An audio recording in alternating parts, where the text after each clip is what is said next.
My name is Mary O'Brien, and I'm the Dean and Vice Provost of the Faculty of Graduate Studies here at SFU. I'm here this evening as the chair of the Munro Lecture Selection Committee. I'd like to acknowledge that we're gathering today on the unceded traditional Coast Salish lands, including the Squamish, Tsleil-Waututh, and Musqueam nations.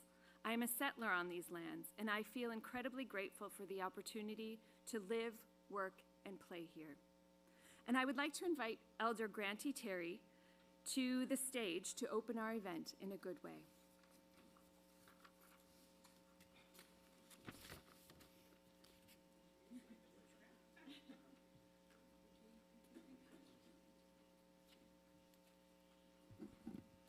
Good evening.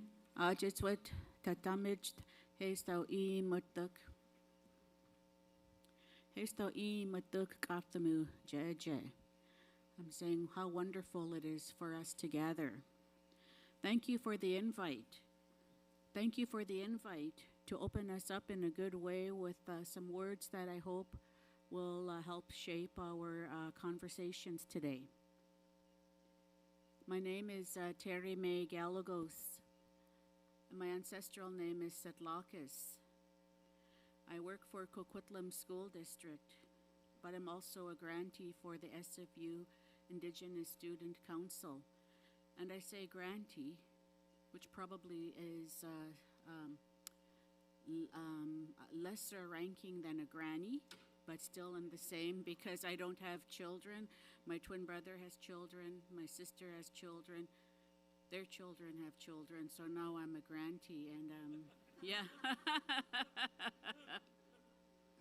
I never thought I would enjoy being a grantee. When my nieces and nephews were born, I did love them, but now that I'm a grantee, just like I can see how when you become a grandparent, how powerful and precious it is.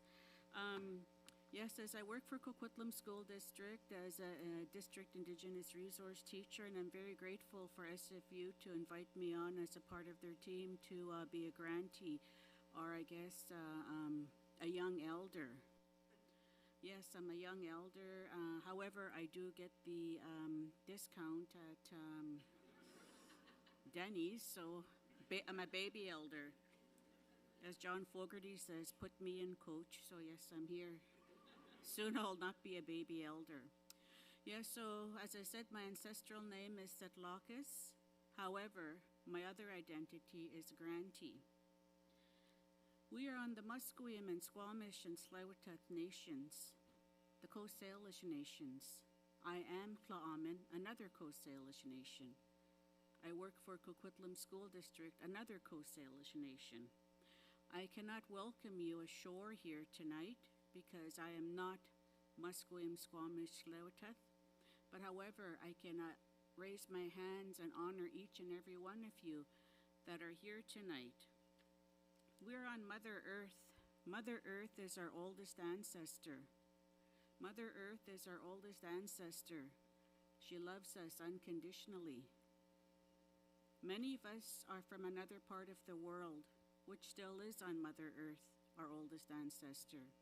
But tonight, we are on the Musqueam, Squamish, Tsleil-Waututh nations.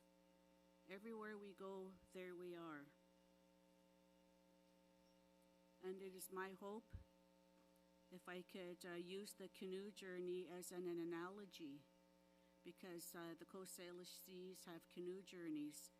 Some of us are the canoe pullers. No matter what the waters are, it depends on the tide and the weather. Some of us are the regalia makers that get the button blankets or the shawls or ribbon skirts if you're whatever canoe team you're on. And some of us are the elders that watch out and listen to the canoe pullers. And some of us are the baby children that bring gifts and wonderment on why we're doing the canoe journey. Then we have the road crew. Then we have the boat crew that takes care of the canoe pullers. I know I'm not a canoe puller because I know I'd probably get bonked with the paddle. Like, get out, Granty. However, I will be your road crew where we're all together. When you come ashore, I'll be like, okay, here's your hot chocolate. Welcome ashore. conversation on polycrisis, economics, climate, and geopolitics. As we articulate and get engaged in these conversations, it is my hope that we'll remember our ancestors before us, our ancestors that have prayed for us as we're here right now. I believe I'm here in the spirit of our ancestors, and I believe that each and every one of us is here in the spirit of our ancestors. And I just hope that as we're canoe pulling, our tides will be smooth and we won't have any canoes to pull over. If that happens, we'll just get back up and get back into the canoe. So I'd like to say, Itzenam Nimut. Thank you for your time.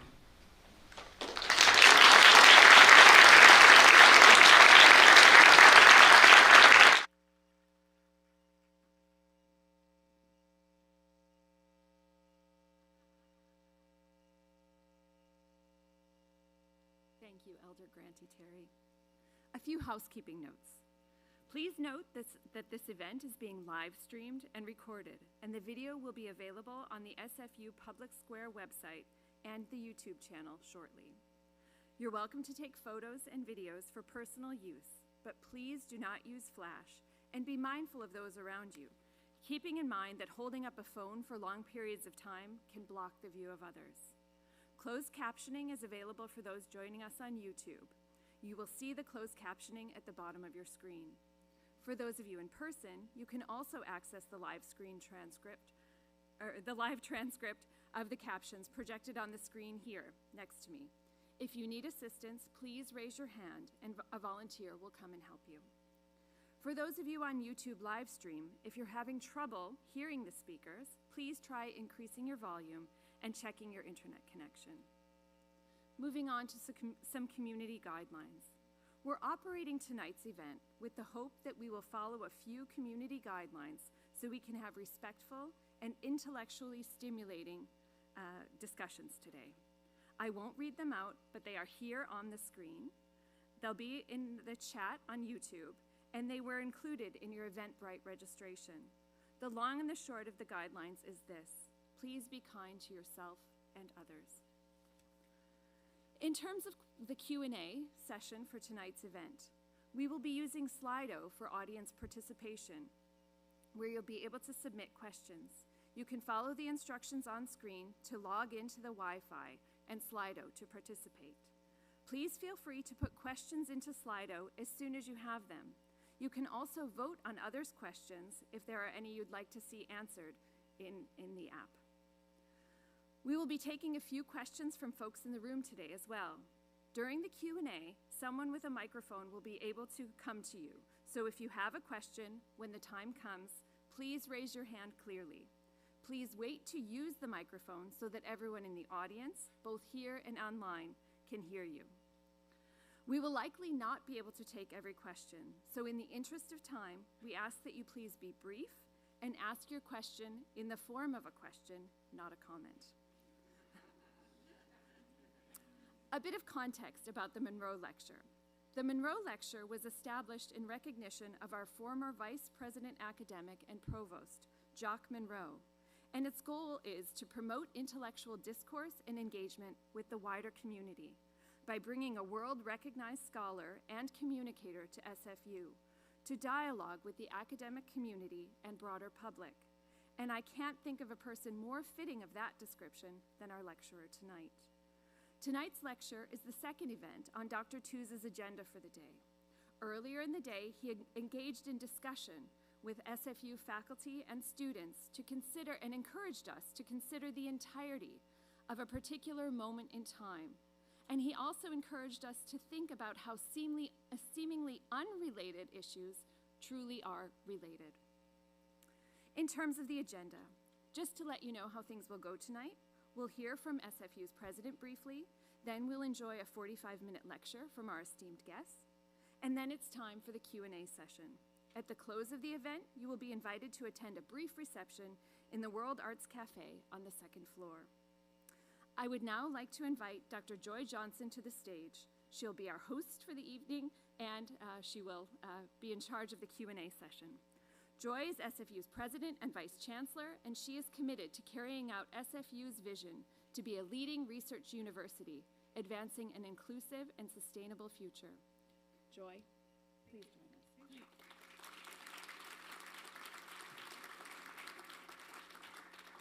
Well, thank you so much, Mary, and I just want to begin by lifting my hands up to you so much, Elder Grantee Terry, for starting us off in a good way. Thank you for your teaching as well. I too want to acknowledge the lands we're on, the unceded traditional territories of the Musqueam, Squamish, and Tsleil-Waututh people. And I want to thank all of you for joining us this evening at this amazing lecture by Adam Tooze. And I want to say welcome to Adam Tooze to SFU. Just a few weeks ago, I published a piece on LinkedIn about the evolving future of the university sector. And in that article, I did mention the polycrisis, about how intersecting economic, environmental, social, and technological crises are shaping every aspect of our lives. It just seems fitting then that the very person who really popularized and brought forward the notion of the polycrisis is in the room with us today. These are challenges that we all need to face together as a global community if we are going to navigate them. And they are challenges that are forcing us to think critically about the role and future of public universities. As we think about SFU's role in advancing an inclusive and sustainable future, we also have to consider the world we're in, the changing world that we're in. And there's no one better than Adam Tooze to speak to this moment in time. Adam Tooze is a prize-winning historian, writer, and economic commentator who combines deep expertise with up-to-date economic analysis to answer questions about current and future political and economic shifts that help navigate our dynamic and contemporary world. Named one of the world's top thinkers by Foreign Policy and Prospect magazine, he has authored many critically acclaimed books, including his latest, Shutdown, How COVID Shook the World's Economy. In addition to authoring several excellent books, and another on the way, I'm told, he also is the author of the Chartbook newsletter, to be found on Substack, and is a podcast, also has a podcast cleverly titled Ones and Twos. Formerly a professor at both the University of Cambridge and Yale University, he currently teaches at Columbia University, where he is the Catherine and Shelby Colum Davis Professor of History and the Director of the European Institute. We are so very excited to have Professor Adam Tooze with us this evening. Please join me in welcoming him.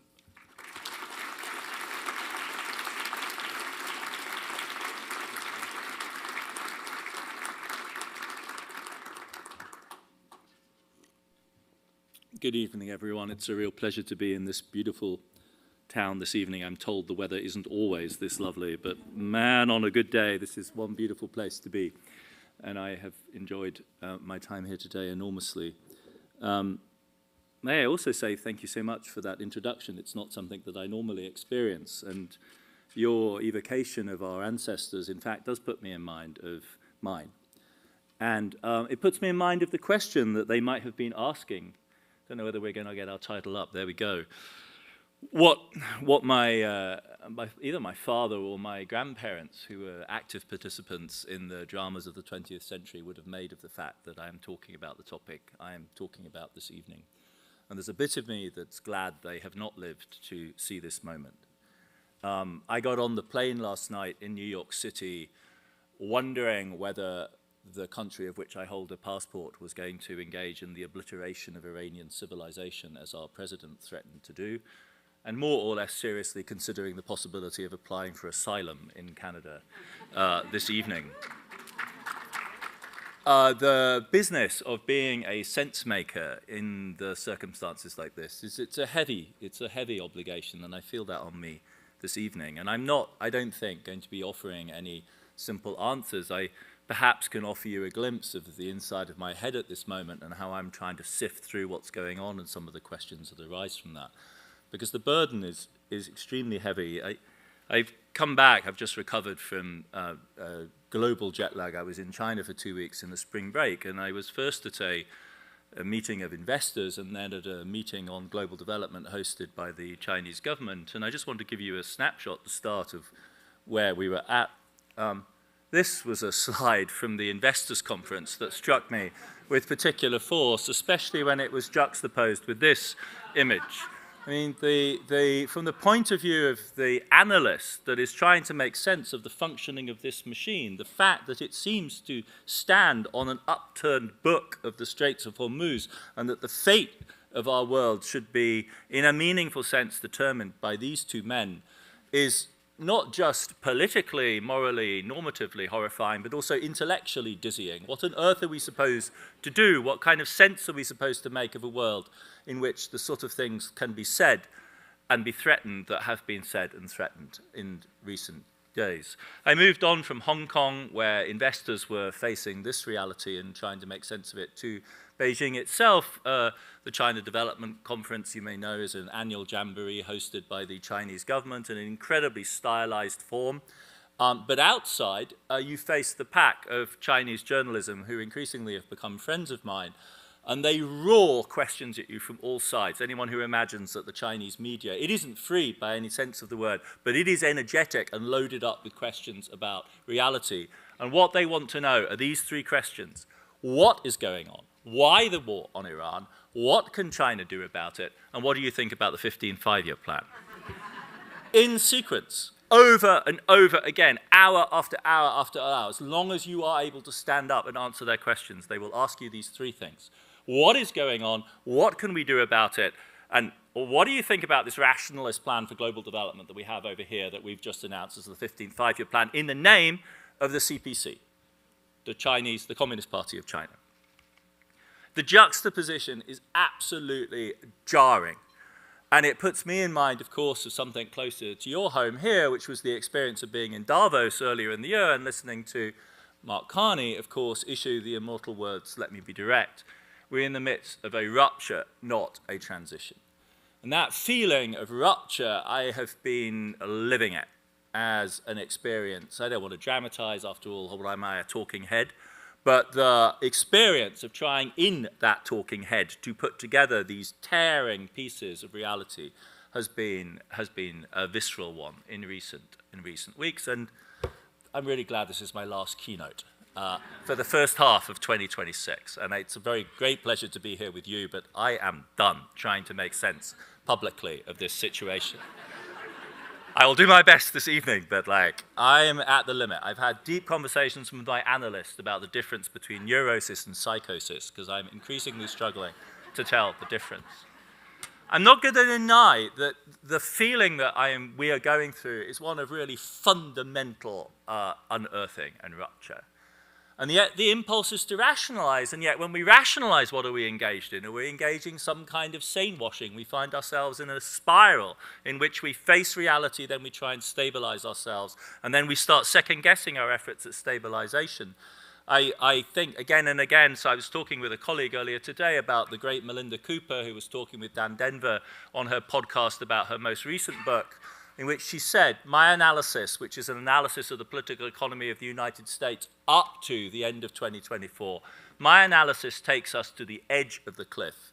Today, we are over that cliff, ladies and gentlemen. We are over that cliff. So we are thinking in mid-air as we spin and we turn, and as it's said, it's not the fall that kills you, it's the sudden stop. That is the reality that we're in. We're waiting for that sudden stop. The marvelous tech guy who set me up this evening was telling me about the nightmares he was having last night about the news he'd heard that the B-52s were locked and loaded. And you know what kind of weapons B-52s can carry into the battlefield if they have to. That is Stanley Kubrick. Those are the aircraft those are the B-52s that we're talking about. Those things are 60 or 70-year-old, and they're still flying because they're the heaviest bombers that America can muster. As a historian, as somebody who grew up as a migrant in Germany, I can't help myself. I go back to my intellectual ancestors, if you like, the great German philosophers of history of the Cold War era, and particularly to Reinhard Koselleck, who in the 50s and 60s theorized against the backdrop of, on the one hand, the Cold War, the global Cold War, but his own experience of the late stage of World War II. He was amongst the German troops who were captured by the Red Army and made to do the clear-up work at Auschwitz. And after that was deported to a Soviet gulag and returned to Germany in the late 1940s to go on to have a foundational career as a philosopher of history. And looking back at European history, he asked this question of what happens when the space of experience and the horizon of expectation that we carry before ourselves at all times ruptures, and the reality that we face contains things like the threat by the President of the United States to erase Persian civilization. That is not a horizon of expectation that any reasonable person should carry before themselves, and that is what we were thinking about yesterday. Yesterday. It struck me, I got the news mid-air, somewhere over the Midwest of the United States, that we were not going to erase Persian civilization. That is what Koselleck was trying to grasp against that backdrop. And I go back there. This is my comfort. This is where I go. My comfort blanket is this kind of thinking. Koselleck was thinking around the long, extended impact of the Sattelzeit. That is the transition from the 1780s to the 1810s, the beginning of the moment of Western power, the moment when we began to stamp our footprints on your land. Looking forward from there to the 1930s and 40s and asking, how do we think? How do we think those kind of ruptures? Michel Foucault, writing in the late 1960s and early 70s, in Order of Things, spoke about that same moment in modern European history as the moment where the very notion of man, the European man that would define history and shape the world, took shape for the first time with all of the awesome and violent consequences that that had. Today, I'm not going to say that we're in an epoch of the French Revolution, for heaven's sake. We have Bibi and Donald Trump celebrating, their beach version of Gaza. But we are in an increasingly polycentric world, overshadowed by the degeneracy, we have to say this, of the United States and the American Republic and the rise of CPC-ruled China. We are entering a phase of tripolar nuclear competition, the likes of which we have never seen before. We are in the midst, whether we accept it or not, of a planetary environmental crisis of unprecedented proportions. And in my business, in the business of moving symbols around and making meaning with them, we now face also the existential question of what happens when we train machines to mimic that activity so well that we can no longer tell the difference. Like, those are not situations that Koselleck, Foucault, all the people they were writing about at the end of the 18th and early 19th centuries had to face. So though our crisis is different, it seems to me undeniable that we are in the midst of a profound moment of rupture. And again I go back, this time not to inspiration, but almost in the spirit of satire, to the moment at which the phrase of polycrisis was first coined, not invented by me, but actually invented by Edgar Morin, French theorist of the 70s, 80s, 90s, and then taken up by Jean-Claude Juncker, the stressed, harried, mildly alcoholic Luxembourg president of the European Commission in the middle of the 2010s, who said, ladies and gentlemen, we face a polycrise. We are in the middle of a crisis too large for us to cope with. A crisis which was very substantial. The Eurozone crisis of the 2010s, the refugee crisis, the Ukraine Maidan crisis, populism, Brexit. We have been in this state, in other words, for a while. If we are indeed in a moment of rupture, it isn't just happened, didn't just begin yesterday. This is going to be one of the themes, I have to say. This is a landslide that we are in the middle of, and we are in a particularly dramatic moment of a landslide that I think we can see going back at least as far as 2008. What is constitutive of this idea of polycrisis that Edgar Morin first coined, Jean-Claude Juncker took up, and I then put back into circulation, almost as a kind of experiment, almost like a kind of found object experiment. Dan Young's here, he doesn't like me saying that, but it's like a kind of contemporary art project of seeing what happens with a concept and whether it's taken up. What is constitutive of the polycrisis? Well, I would say it's these three things. It's not just complexity, it's the diversity of the shocks. It's the mixture of economic and non-economic factors. At lunchtime, I was illustrating this by reference to a buffet. an ill-assorted buffet, which has Danish pastries, fruit salad, sushi, spaghetti bolognese, and fries thrown into the bargain. That's the kind of thing that polycrisis is trying to capture. Not just that there's lots of different refined and complex types of sushi, but that you'll somehow face the crisis that combines elements that really just make you want to vomit, that don't go together. That this is part of what we're experiencing is not just overwhelmness, but the sense of nausea. The sense that these elements don't mix, they don't make you healthy. This is bad medicine. This is like a really bad combination of factors. And this interaction doesn't have any clear hierarchy. In other words, we can't tell clearly what's at the top and what's at the bottom and what's driving what and where the forces have come from, and in Marxist terms, what's base and what's superstructure. We don't know. It's turtles all the way down or turtles all the way up, whichever one you prefer, or sideways or left or right or north-south.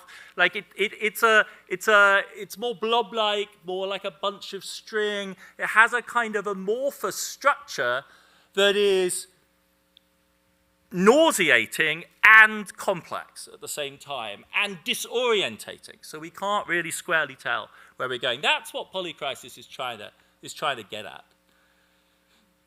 I first discovered it in context of writing a book about COVID because the Europeans were actually talking about this, and I finally sort of succumbed to it and decided, okay, I am feeling sick and confused and disorientated.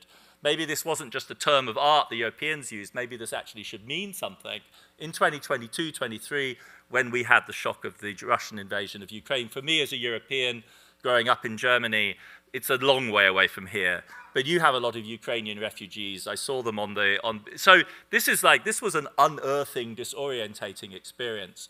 But I also used it polemically. A term like this for me also has a function as a polemic, because there was a sort of tidy-minded thinking of crisis many of you will be familiar with, and the, ironically, classic way of this tidy-minded thinking pertained to the climate crisis of all crises, and that one we were going to fix by getting to net zero. Again, Mark Carney, the great thinker of the technocratic net zero solution with the GFANZ the Glasgow Global Climate Finance, and to me that was all very well, and like, Carney go, this is great, $133 trillion for climate investment, this is good stuff, but somehow it seemed to me superficial. It seemed to me not really to grasp the depth of the problem that we have, and so I was trying to substitute this other term that was shocking, that was nauseating, that was disorientating, to put it in its place. Some colleagues didn't see it that way. This is literally the stakeholder map of all research institutes interested in the polycrisis phenomenon around the world. If you're interested in it, you can enter yourself in and acquire a kind of intellectual property right in the term. So you can establish yourself as an institute of polycrisis studies. Here are some of the participants in this program. And the way they see polycrisis is as the project of the expansion of social science to include more complexity and a greater degree of factors. This isn't a bad idea, of course. It's better for models to be more sophisticated and to have more complex factors. But you can see that is not quite the point I'm trying to make. I'm trying to explain why it makes you sick, why it gives you a hangover, why it makes you feel nauseated, not why it requires you to expand your matrix of correlations to a larger extent, let alone, I can't even find myself on this grid, like to stake some sort of intellectual property claim to this concept. A really amazing artifact, this. It's a website. It's an extraordinary thing. For me, the point was that polycrisis is about a knowledge crisis. It's marking, it's not answering, it's trying to point to the space where we get lost, where we feel sick, where we don't know what's up and down, what's right and left, where we can no longer organize our ideas effectively. An irony of ironies, do you know who got this? Like, it was truly a shocking moment. These two characters, Martin Wolf, the head economics correspondent of the FT on the left, and, yes, that's Larry Summers, the great, notorious, Epstein-discredited former Treasury Secretary of the United States, former president of Harvard University, and the god of neoliberal economic policy in the United States for much of the 1990s, 2000s, and 2010s. And they, between them, had a little sat down and a chat. And this is Larry Summers. I disagree with historian Adam Tooze about many things, but I think he's found an apt term in using the term polycrisis to refer to the many aspects of this situation. I can remember previous moments of equal or even greater gravity for the world economy, but I cannot remember moments when there are as many separate aspects and as many cross-currents as there are right now. This is Summers twigging to the idea it's not the number of things in the buffet or how tasty or toxic they are, but the fact that they just don't go together, right? That's the key point. You could also, and my dear friends within Marxist critical theory, take inspiration from more interesting people perhaps than Martin Wolf and Larry Summers. Here, Althusser and Stuart Hall. And Stuart Hall, in a late interview with Doreen Massey, the great geographer, in 2016, provided this definition of what he understood crisis to be. And this is, ladies and gentlemen, don't worry, it's not going to continue in this vein. This is highfalutin structural Marxist talk. But it's going to get us to something that's surprisingly familiar. A conjuncture is a period during which the different social, political, economic, and ideological contradictions that are at work in society come together to give it a specific and distinctive shape. History moves from one conjuncture to another rather than being a revolutionary flow, an evolutionary flow. And what drives it forward is usually a crisis when the contradictions that are always at play in any historical moment are condensed, or as Althusser said, fuse in a ruptural unity. And that is what I mean. It's going to burst your stomach. This stuff is so toxic, right? It's going to burst your stomach. The definition of a conjunctural crisis is when these relatively autonomous sites, which have different origins, are driven by different contradictions, sushi, spaghetti, Danish pastries, different sites, different contradictions, and develop according to their own temporalities. You really don't want to eat the sushi 6 hours late, right? Are nevertheless convened or condensed in the same moment. That's what they're trying to get at, right, in this hyper-complex language of late Marxism. And often, my friends who bring these kind of ideas do so in the spirit of Adam, grow up. Come on, look, polycrisis is an inadequate terminology. We need to be thinking like this. And I sympathize with that impression, except as a historian, it's also worth remembering where that Marxist notion, where that complexity, where that incredibly refined idea of crisis as ruptural unity came from.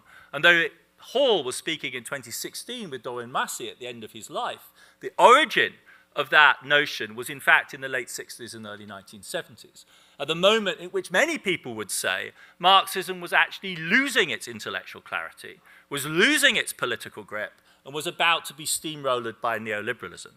So you're welcome to your sophistication, you're welcome to your clarity, but let's reckon with the reality of the political defeat that followed on that moment. In other words, we are in the same space. If polycrisis for me as a kind of neoliberal establishment thinker is registering a failure, and it has a resonance with late 60s, early 70s Marxism, I don't think that's coincidental, right? Because what we are resonating over is our confusion, is our inability to make sense. That's precisely what concepts of this character actually have in common with each other.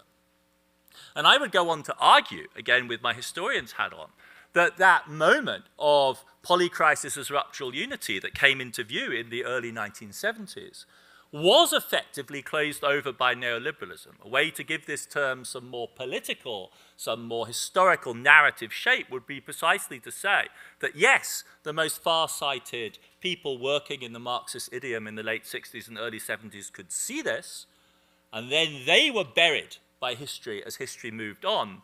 And then, as neoliberalism acquired momentum, we all essentially succumbed to the logic of a necessitarian vision of the economy. This really is a photo. Yes, those are Tony Blair, Bono, and Vladimir Putin.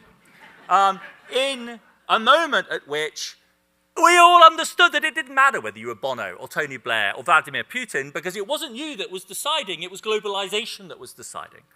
So at that point, all of that complexity of the late 60s and early 70s is buried effectively by a history in which Tony Blair could stand up and almost like an elder that announced that the globe's history was going to take the rhythm of the seasons. You might as well stop and debate globalization as to debate whether autumn follows summer. Isn't that extraordinary? This like transposition of the rhythms of Mother Nature with the realities of neoliberal globalization. In India, in China, go to Asia, you've got to understand it. Wake up, smell the coffee. They're not debating globalization. They're seizing its possibilities in a way that will transform their lives and ours. And I would argue that, yes, this sort of return of complexity, of dizziness, of nausea, of the bursting of categories, ruptural unity, results precisely from the fact that that answer that was given after the crisis of the 1970s in Europe, in the United States, Canada, from the 80s onwards, in the form of neoliberalism, that has lost its way, has lost its momentum, is broken open, and that is indeed what leaves us in the current moment as in this state of disorientation. Polycrisis can be re-summarized, if you like, as the disintegration that follows once the metaphysical view of the economy and globalization as akin to nature, as essentially nature, when that breaks down. And it's then that we are confronted once again with the insights of Althusser and Hall and the late Marxism of the last third of the 20th century, when we face poly rather than mono, crisis rather than growth and development, politics all the way down, uncertainty versus certainty, and the crisis of the governing subject, the seeing eye, the imagined technocrat, the imagined ruler of reality that's losing his, inevitably, way, is translated into a kind of statement of objective fact about the world. Some friends refer to this as knobs. You're suffering from knobs. What knobs means is neoliberal order breakdown syndrome. It's funny. It's really funny. And I think I have to cop to it. But I would say at the very latest, since 2016, surely we must have understood that as much as the satire of the late stages of neoliberalism may be attractive, the ensuing polycrisis is not necessarily something for progressives to celebrate. Thinking very much of my dear friend Jeff Mann, who's out there somewhere, and his, I think, very deep reflections on the stakes that even radicals may have in reformist politics. There are things which can get lost at moments like this, and our enemy's enemy is not necessarily our friend in any simple sense.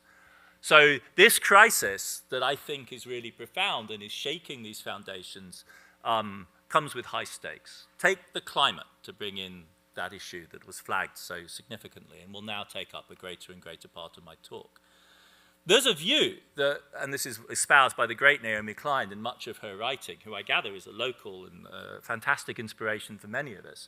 And her writing about neoliberalism and climate, Klein posits that there is almost a tragic coincidence in the 80s and early 90s between the emergence of climate as a problem on the global scene, the recognition globally of the climate crisis, which was belated in comparison to other environmental issues, and the heyday of neoliberalism. For her, this is a malign coincidence. There's a bit of me that actually thinks that's a little bit too sanguine. Global politics is many different things, but one of the things it is a technocratic fantasy of global governance taken to the largest possible scale. That is what I was trying to get at in criticizing the net zero fantasies, the Mark Carney vision of mobilizing $133 trillion to fix the problem. I was trying to get at that with this idea of polycrisis, right? Because neoliberalism is not to that extent just simply a roadblock in the road to effective climate action. You could even go as far as to argue that climate action as we know it, anyway, climate politics as we have known it, was always shaped within the frame of neoliberalism. And as much as a crisis of neoliberalism opens up new politics, new possibilities for climate action, notably, of course, things like green industrial policy, it also comes with huge risks. Because our enemy's enemy is not our friend. Which brings us to Trump. And it brings us to Trump, and we need to skip over history here. It brings us to Trump in two phases. And I think a reasonable theory of Trump, one, could literally be that Trump was the expression, the bad side, if you like, of the possibilities opened up by the crisis of neoliberalism in its form of the 2010s. That was really what I think the election in 2016 can be read at. But Trump 2.0, the Trump that confronts us today, the Trump that was giving us all nightmares yesterday, is a different phenomenon again, I would submit. And in the time that remains in my talk today, what I want to devote myself to is trying to give you some thoughts, a sketch of how we might make sense of this phenomenon, the phenomenon that leaves us with those slides I opened with about the Chinese trying to make sense of the reality that we're in.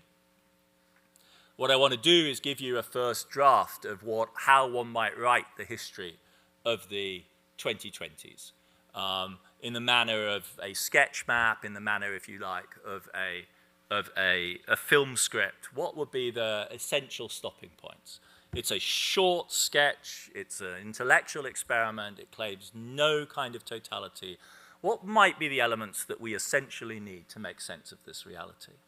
How do we explain the rupture that is the second Trump administration?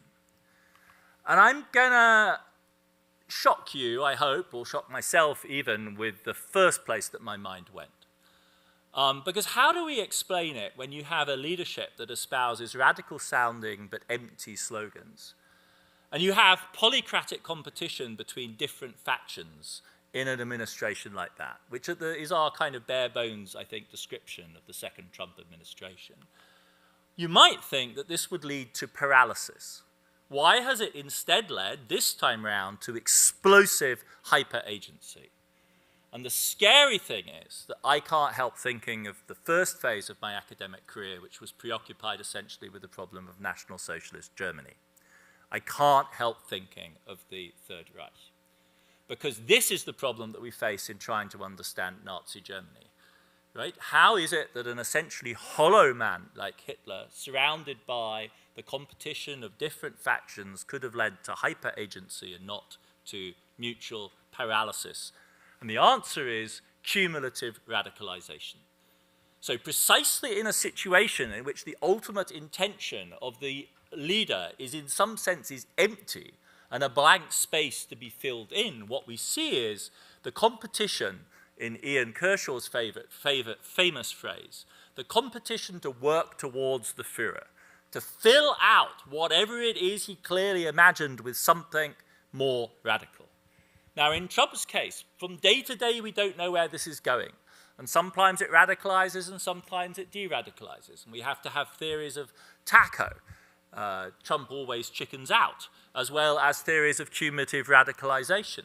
But this is where my mind was going the day before yesterday or in the run-up to this talk. A theory which explains radicalization out of a combination of polycrisis, apparent disorganization, and emptiness. So how you get a huge force of action out of what you might think would be the sources of its opposite. So inevitably, the big gold star in the middle is Trump. And around him are clustered the variety of different forces that I think have populated news reports of the last 18 months as to who is in play here. We don't need to go through them. They're all very familiar with you. Another key part of the story is clearly, A, the umptiness of the gold star and the bidding of the different groups around this, and then the weakness of the checks and balances, right? The profound weakness of the conventional institutions of the American state, and the weakness of what we, in conventional models of the state and civil society, the interaction between political regime and society, take to be powerful countervailing forces, namely the polling, which horrifyingly still shows substantial bodies of American opinion in favor of the war with Iran, and the absence, the dog that didn't bark, the canary in the gold mine that hasn't tipped over, which is the bond market, which you might think of as the assembled powers of trillions of dollars of money, which you might think would be running for the exit at this point to escape this clown car, this dumpster fire, but instead have not panicked. And it's some configuration like this that in the United States itself explains the desperate situation that we find ourselves in. But that won't do, obviously. We can't write a purely solipsistic story, a totally internal, self-preoccupied, self-obsessed story of America's crisis. We need to understand its global, accelerating context. And again, as a kind of minimum sketch map, I would suggest to you, and this is where the buffet begins to get messy, and we're going to introduce sushi and fries and a bunch of other things that really don't fit together intellectually. The first is the escalation of violence in global geopolitics. That starts with Russia-Ukraine, I would submit, and then, of course, continues in the Middle East with the disastrous escalation from Hamas and Israel's unhinged response to the Saudis, the Emiratis, the Iranians, and their proxies. I don't, for our purposes this evening, need to arbitrate the rights and wrongs of those conflicts. What we need to note is that unlike in the late 2010s, America's crisis is happening in the context of massively escalated global violence. The context itself is more dangerous than it was in Trump 1.0. The second thing that we have to deal with, and this is where this whole story gets really weird, and like this is where we're adding the sushi, is it's also true that this breakdown of the American political system and this escalation of global violence coincides with the shock of an extraordinary technological change, but not just a technological change, but one that essentially inverts the normal timeline of economic development. The extraordinary thing about the AI revolution, and I'll talk about precise timings in just a minute, because where I'm heading to is a story. What historians do is tell stories, they lay out chronologies, that's where we're going. I just want to assemble the different components first. And what I want to get at with AI is the extraordinary phenomenon that we're in, where the most powerful business people in the United States, far outdoing the oil interest, the finance interest, the big pharma interest, the military-industrial complex, the richest, most dynamic group of business people American capitalism has ever seen, are many of them apparently sincerely convinced that the future of humanity, no less, will be decided before the next American presidential election. Now, that is a weird inversion of the conventional timeline. Right? The story is generally democratic politics runs on a short clock and long-term investment requires long-term stability. That's not the world we're in. As far as a large part of Silicon Valley is concerned, things that happen 3 years from now are completely irrelevant because the future is going to be decided in the race to general intelligence, AGI, in the next 18 months to 2 years. Now, not everyone shares that view, but there's a powerful enough coalition and they wield enough credit and firepower for this to be a profoundly destabilizing part of this ruptural unity. And the third element of this is what I'm going to call the second China shock. That is the fact that the realization, the dawning realization, and again, the timeline is important here, and I'm going to get to the timeline in just a second. The dawning realization that the rise of China as experienced so far, that you can see around you in this city, that you can see at SFU, that you can see at my university, that you can see at the GDP numbers, is just the beginning of the development of China, not as a subordinate part of supply chains and the division of labor that we control, but one in which they will be setting the terms of the future of global industrial development. Never before in history has a country upended the global division of labor as rapidly as China has. And there is no area in which that is true more dramatically than in green technology, in climate. It is no exaggeration to say, and again, I'm going to be very precise about timelines in just a minute, but it is no exaggeration to say that literally in the last 3 years, China has transformed the possibilities for all our survival on this planet in the form of the renewable energy surge that has been unleashed was unleashed in the early 2020s. And this conjuncture of forces is what I'm trying to get at with this ruptural unity. This is a buffet that doesn't really make sense, right? We have the long fuse of the American political crisis. We have global geopolitics. We have the shock of an AI revolution that upends the normal timelines of capitalism, which after all are themselves not normally an orderly process. And then this third element, which is a sudden shift in the global division of labor. What I want to try and do in a historian's first sketch is just, we're all familiar with all of these parts. You all have read this in the news. I just want to kind of line it up for us in a sequence, a deliberately orderly sequence to try and capture something about conjuncture, about the way in which these forces converge at particular moments and are creating the horror of getting on an airplane and not knowing whether the world is going to end, and then sort of to your huge relief discovering 2 hours in as they serve you a Coke that you're going to land without the destruction of Iran's civilization. So where's this story going to start? The backdrop, I would insist, these are always arbitrary choices. Everyone makes their own choices. This is one of the things about history writing. I'm going to start this evening, so as to make this manageable, with what I think is the underrated beginning point, which is the chaos of the late Trump administration and the first disruption of the global order in Trump 1.1 and the impact of COVID.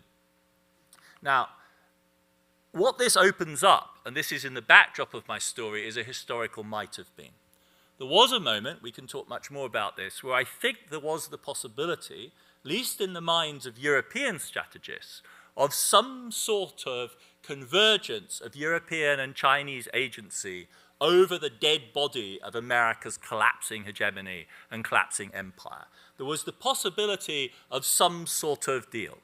Or there was the possibility of the Europeans actually getting their act together to concert themselves to assert some sort of independence from the United States. Neither of these things happened. You'll notice, to make things simple, to keep this manageable, I'm essentially going to be talking about three actors, the United States, Europe, and China, just to keep things manageable. Again, this is just an arbitrary choice. I can justify it so as to keep this story within bounds. But I think, for me, this missed opportunity is highly significant because it frames everything that will follow. Beijing spurns the bid for cooperation from the Europeans. No one wanted a handshake on global climate policy more than Merkel, the former Chancellor of Germany, and Ursula von der Leyen, then President of the European Commission. But Xi Jinping refuses any possibility of cooperation with the Europeans in the space created in the void of the late first Trump administration.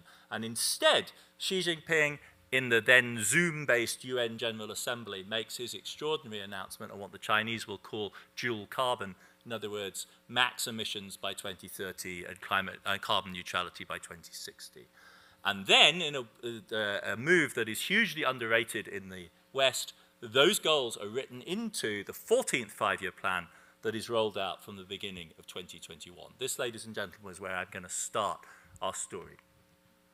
We didn't realize how dramatic these Chinese decisions were at the time because of COVID, because it takes time for these things to roll out even in China, and because the Chinese, despite their reputation, are terrible at propaganda. They're very, very bad at actually getting their message across, totally unlike the Americans. But as Biden comes in, as the Trump nightmare ends, what to my mind happens is that those possibilities are suddenly shaken off the agenda. It's like a kaleidoscope shaking. And that whole vision of some kind of possibility of an autonomous Europe or a Europe aligned with China on the climate issue just suddenly disappears from the scene.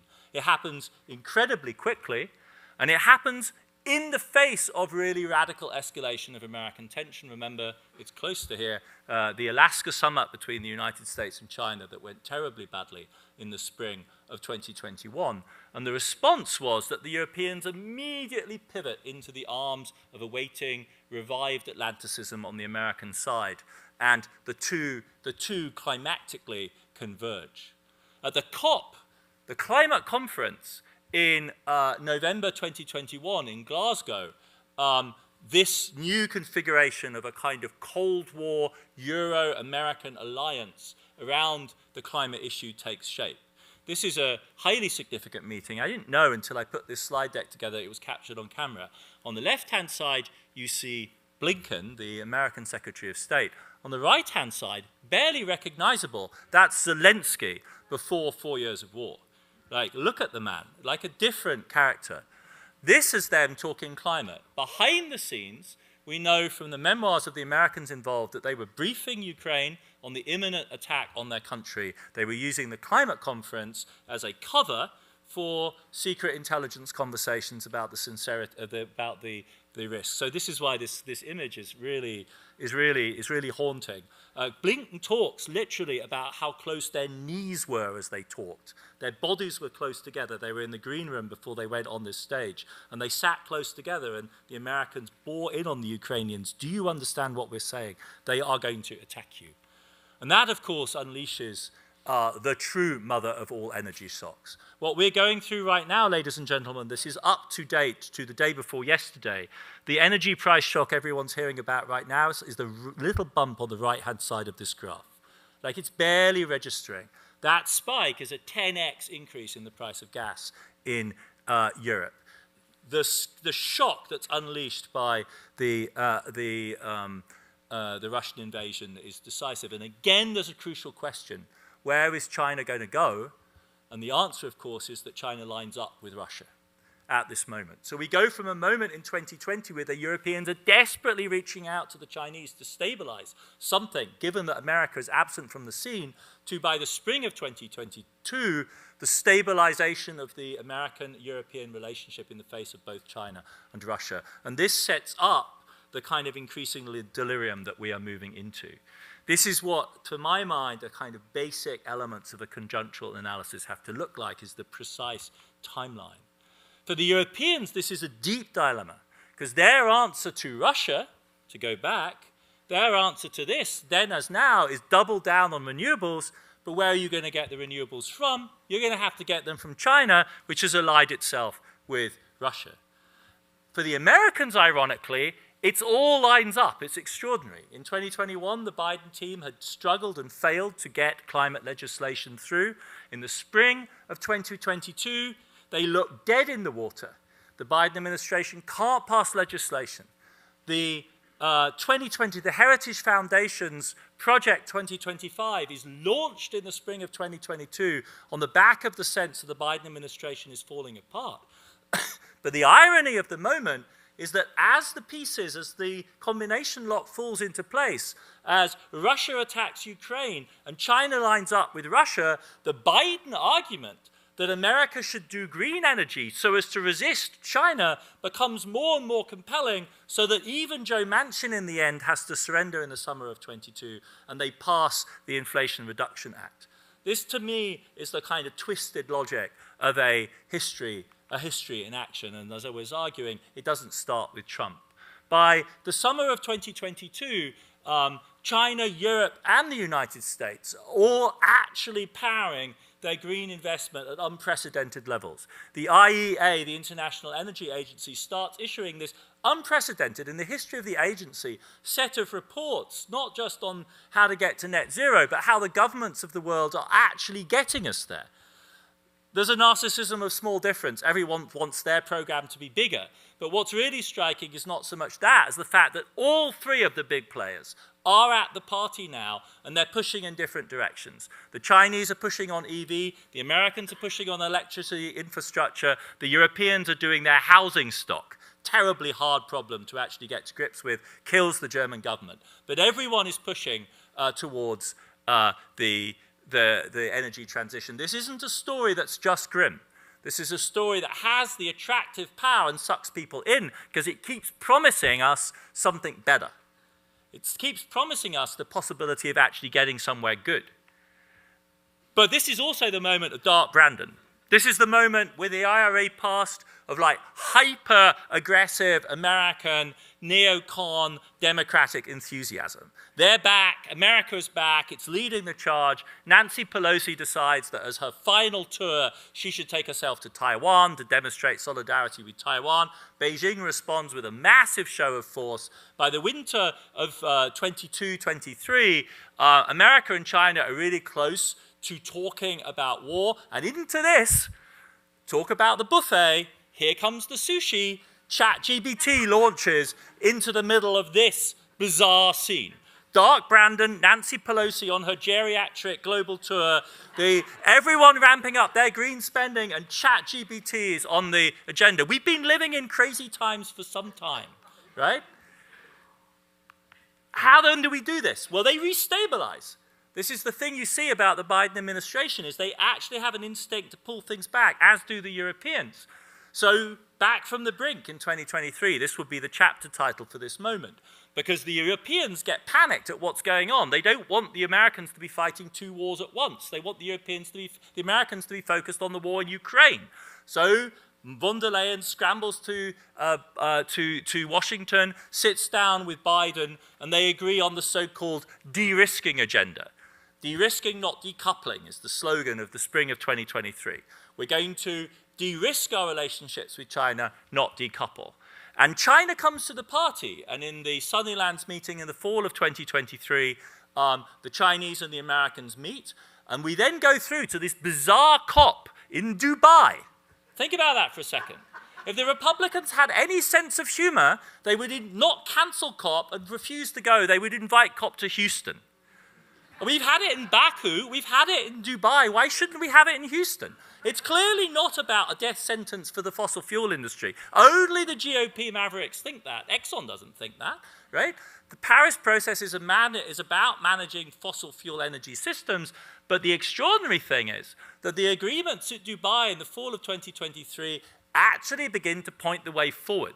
They begin to point us to a world in which if we actually did the tripling of renewables, which is promised at that moment, if we actually got methane under control in the way that was promised at that moment, that net zero project, as technocratic and limited as it is, this is not really going to get us all the way there, but it will put us on a different trajectory. It's coming back within our grasp. You can't understand this logic, this history, unless you feel this back and forth. It keeps flirting with us. It keeps promising that things are going to go better than they actually turn out.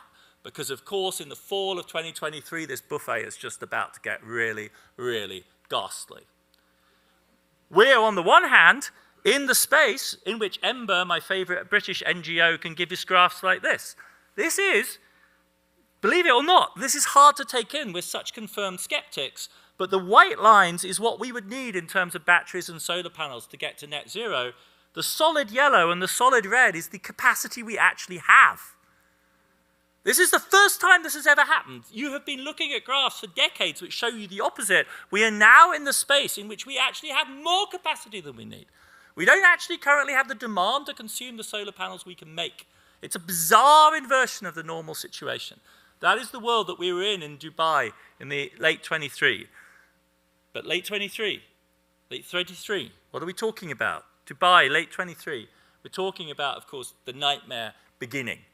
The nightmare, the 7th of October, the unleashing of violence of a most hideous and open kind, Hamas's assault, trying to challenge the parameters of the Abraham Accords, the breakout of the insulation of the Palestinian and the Gaza question in particular, and the unhinged response of the Israelis, the unleashing of Netanyahu's massive revisionist campaign, the neocon wing in the Biden administration itself, continuities that go all the way back to Bush in the early 2000s, people like Amos Hochstein, who've been doing policy in the US across all of the administrations, ends up with the Biden administration effectively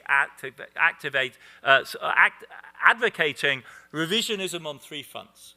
The insertion of Ukraine into the EU, which was always a taboo for Western policy, the confrontation with China, and Israel and the Middle East.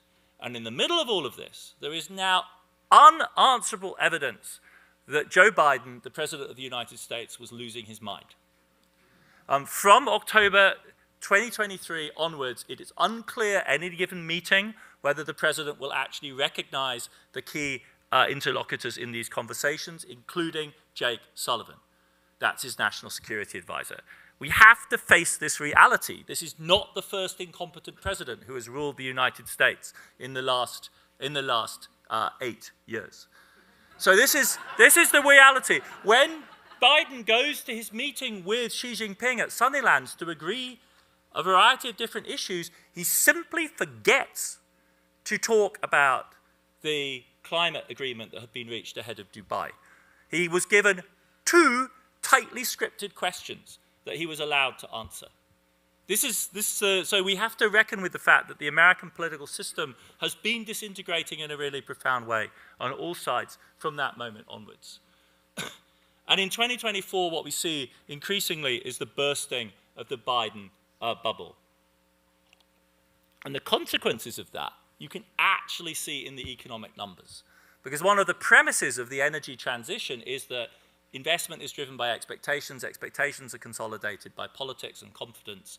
And what we see in the American numbers is the collapse of that investment boom of 2022, 2023, as early as the fall of 2023. Eerily, the market is already picking up the symptoms of this disintegration before it happens. This is the price you pay for the American policy of a green industrial revolution in one country, because you make yourself hostage to the politics of that one country. When the political weather is good, the American green industrial revolution is on. When the political weather becomes rougher, it suddenly collapses in the way that you see here.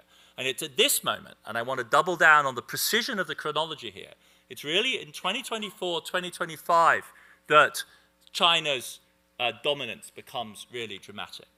So here are the figures for Chinese solar build-out, and you can see the huge leap, right? We have these simple stories of China's industrial policy that go back to the 2010s.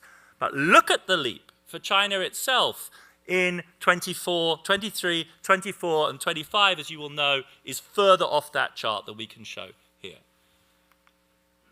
Between 2020 and 2025, China laid out in new renewable energy capacity more than the entire installed electrical capacity of the United States in 5 years. Famously, in the early 2010s, in 3 years, they poured more cement than the America in the entire 20th century. But an electrical system is more complicated than cement. In 5 years, they built the counterpart in terms of capacity, and obviously renewables hasn't the same value as steady fossil. We understand that, but this is just the scale thing.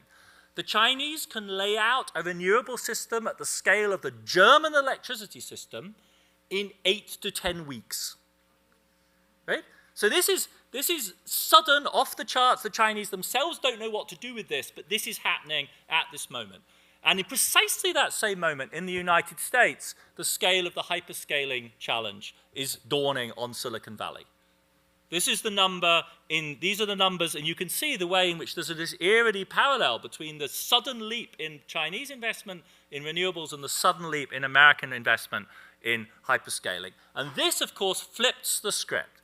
Because if you think you're involved in this kind of race, and they ask you where you stand on the American presidential election of 2024, your answer is, I don't care, just so long as whoever it is gets out of the way of this investment push that we have to make. We don't literally care, because the future, remember, the future of humanity is going to be decided just after the midterms. Right?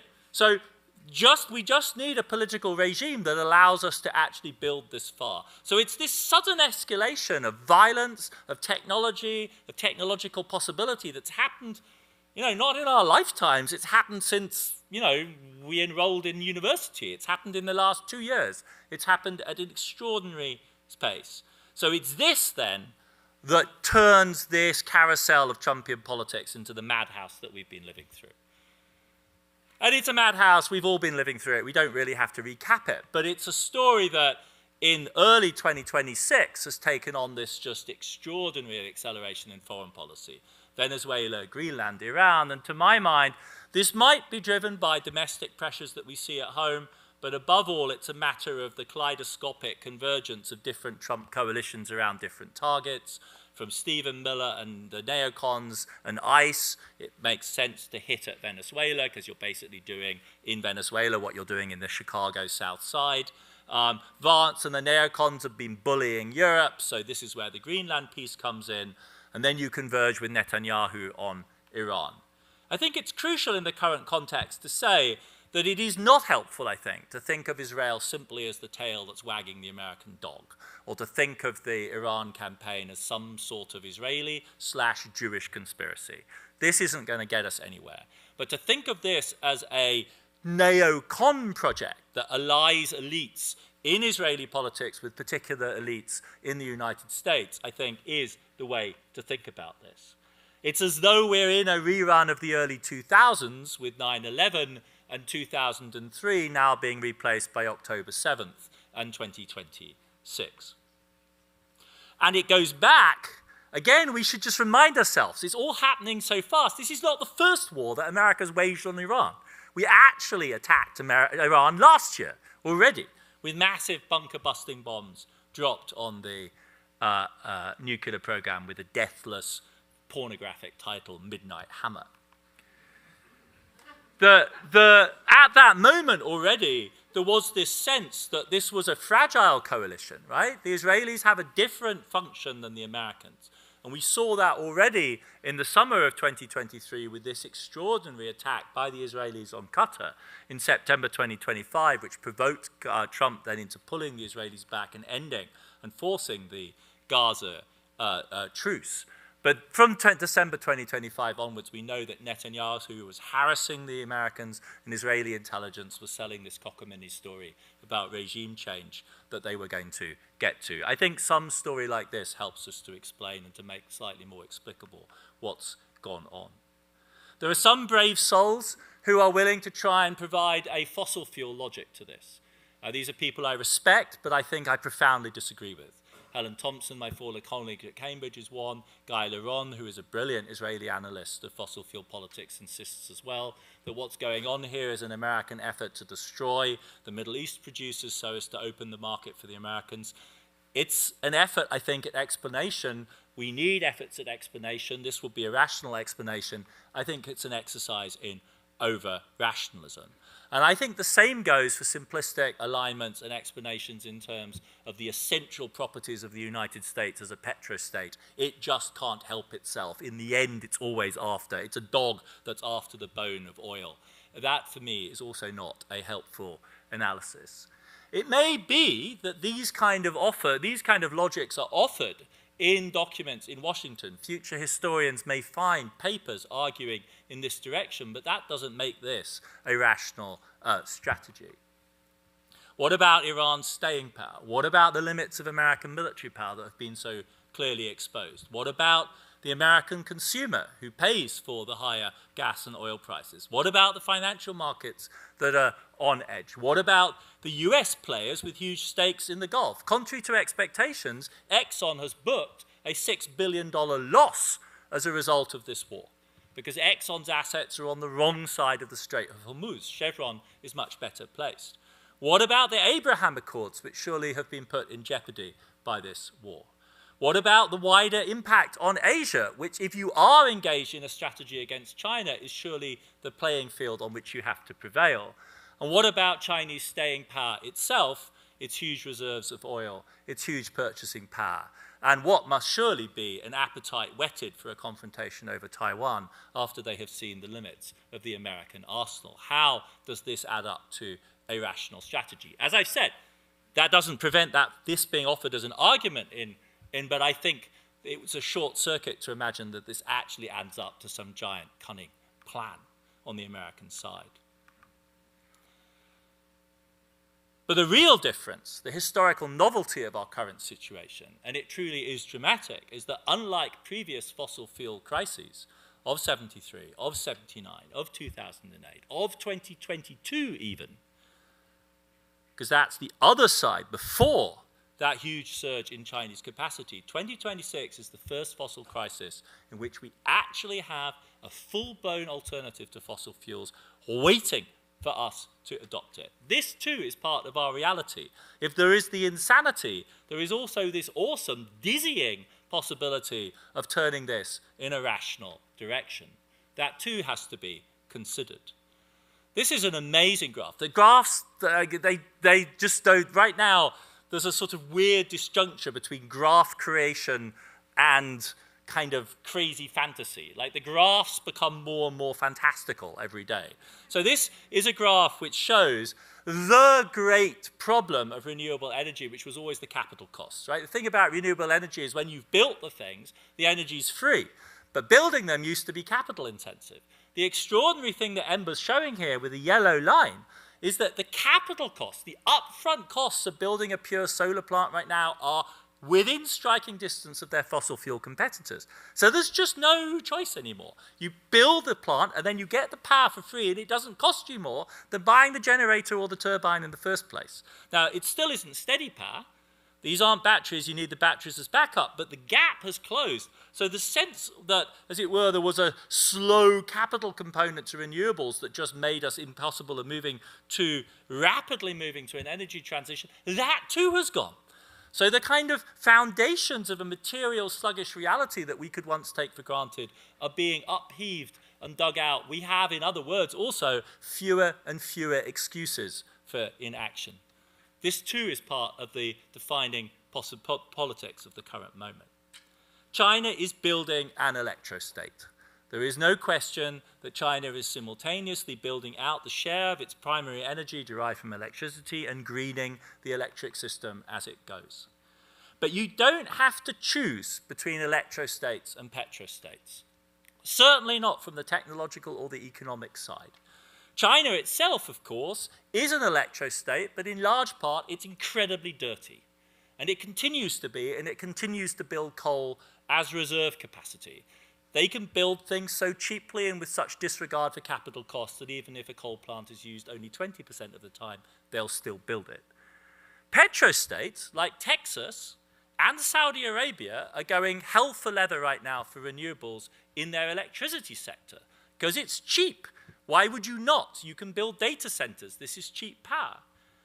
And AI, the most dynamic sector of all, is hungry for power of any type and will take power from any direction. It desperately needs the American electrostate to get in gear. So the idea that there is a kind of technological determinism or a natural resource determinism in the current moment, I think is just obviated, is totally refuted by the facts. But that, of course, doesn't prevent that from being a possibility. And this is where I want to end, really, is with this terrifying fact about the global balance of energy supply and consumption, which is that the United States is special, if we hadn't noticed already. It's very, very special. Because the majority of big energy consumers, like Europe and China, of course, have huge net energy deficits they need to import. And the majority of big energy producers, fossil energy that is, like Saudi and Russia, desperately need to export because they can't consume more than about a third of their gigantic production. The United States is the only country which is simultaneously a giant producer and a giant consumer. And what that opens up is the possibility of what you might call the closed fossil state in the United States. You can create a system in which basically America follows a path, a technological path that remains in the fossil fuel era. That needn't necessarily be totally inefficient. There's so much gas, it's so cheap that you could run a gas turbine-based system if only you could actually make the turbines and drive an American electrostate, but it would be divergent. And it would be truly singular because this would be driven not by factor endowments or by technology, but by political choice. And this would be really a first in economic history if it were to come to pass. But it has, of course, deep implications not just for the United States, and this is my final question, and it's really a question to you. It has implications not just for the United States, but potentially for all of North America. Because one of the questions is going to be, does Canada want to join? Which side is this country going to be on? Are you going to be driving a complex electrostate with a mixture of fuels increasingly shifting towards renewables? Or is Canada, and of course Mexico as well potentially, going to join the United States in a closed North American fossil fuel system?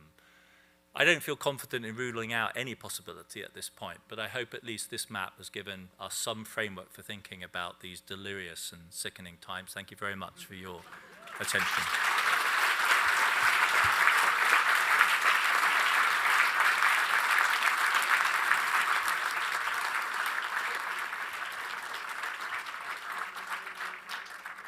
I'm going to join Professor Tooze over here, but before I do, I just really want to thank you for an amazing lecture.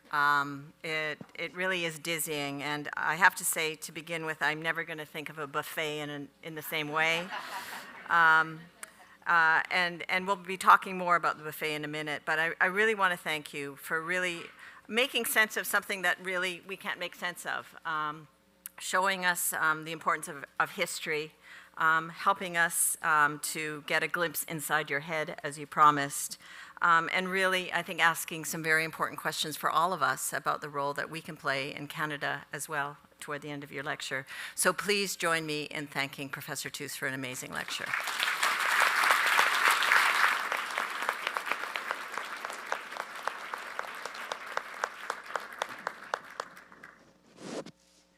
So I am going to start with a few questions, and then I am going to ask that the lights come on into the house, and we'll have some people ask some questions here, but also we've got some questions online as well, I hope. So my first question really is, how do you sleep at night? You know, it does feel awfully depressing, and in all of this, what brings you hope in terms of the possibilities for the future? Well, the hope side, I hope I was sketching, you know, part of the kind of, let's not be too dramatic, let's not call it agony, but like part of the intensity of the current moment is what I was trying to show, which is that we are really, for the first time, we have this possibility within our, and I've just sketched one, right? There's so many other things that happened. You could take warp speed and the incredible development of the mRNA vaccine. I remember sitting with very senior life scientists in Columbia at the beginning of the epidemic, and them saying, no chance, no way we can do this, never done this before. And we got there, and you know, in this incredible collective effort, starting with Chinese scientists who were brave enough to put out the sequencing, the early sequencing. So I am not, in that sense, a pessimist, but I do feel as I'm going mad. Like I'm not pessimistic, and you know, the madness or the sense of huge stress and discomfort comes precisely from, you know, what every good critical theory of modernity since Marx has been saying, which is that it has this, you know, if you're feeling really optimistic, you say it's dialectical, but you could also say it was like Janus-faced, right? That it has these two sides, and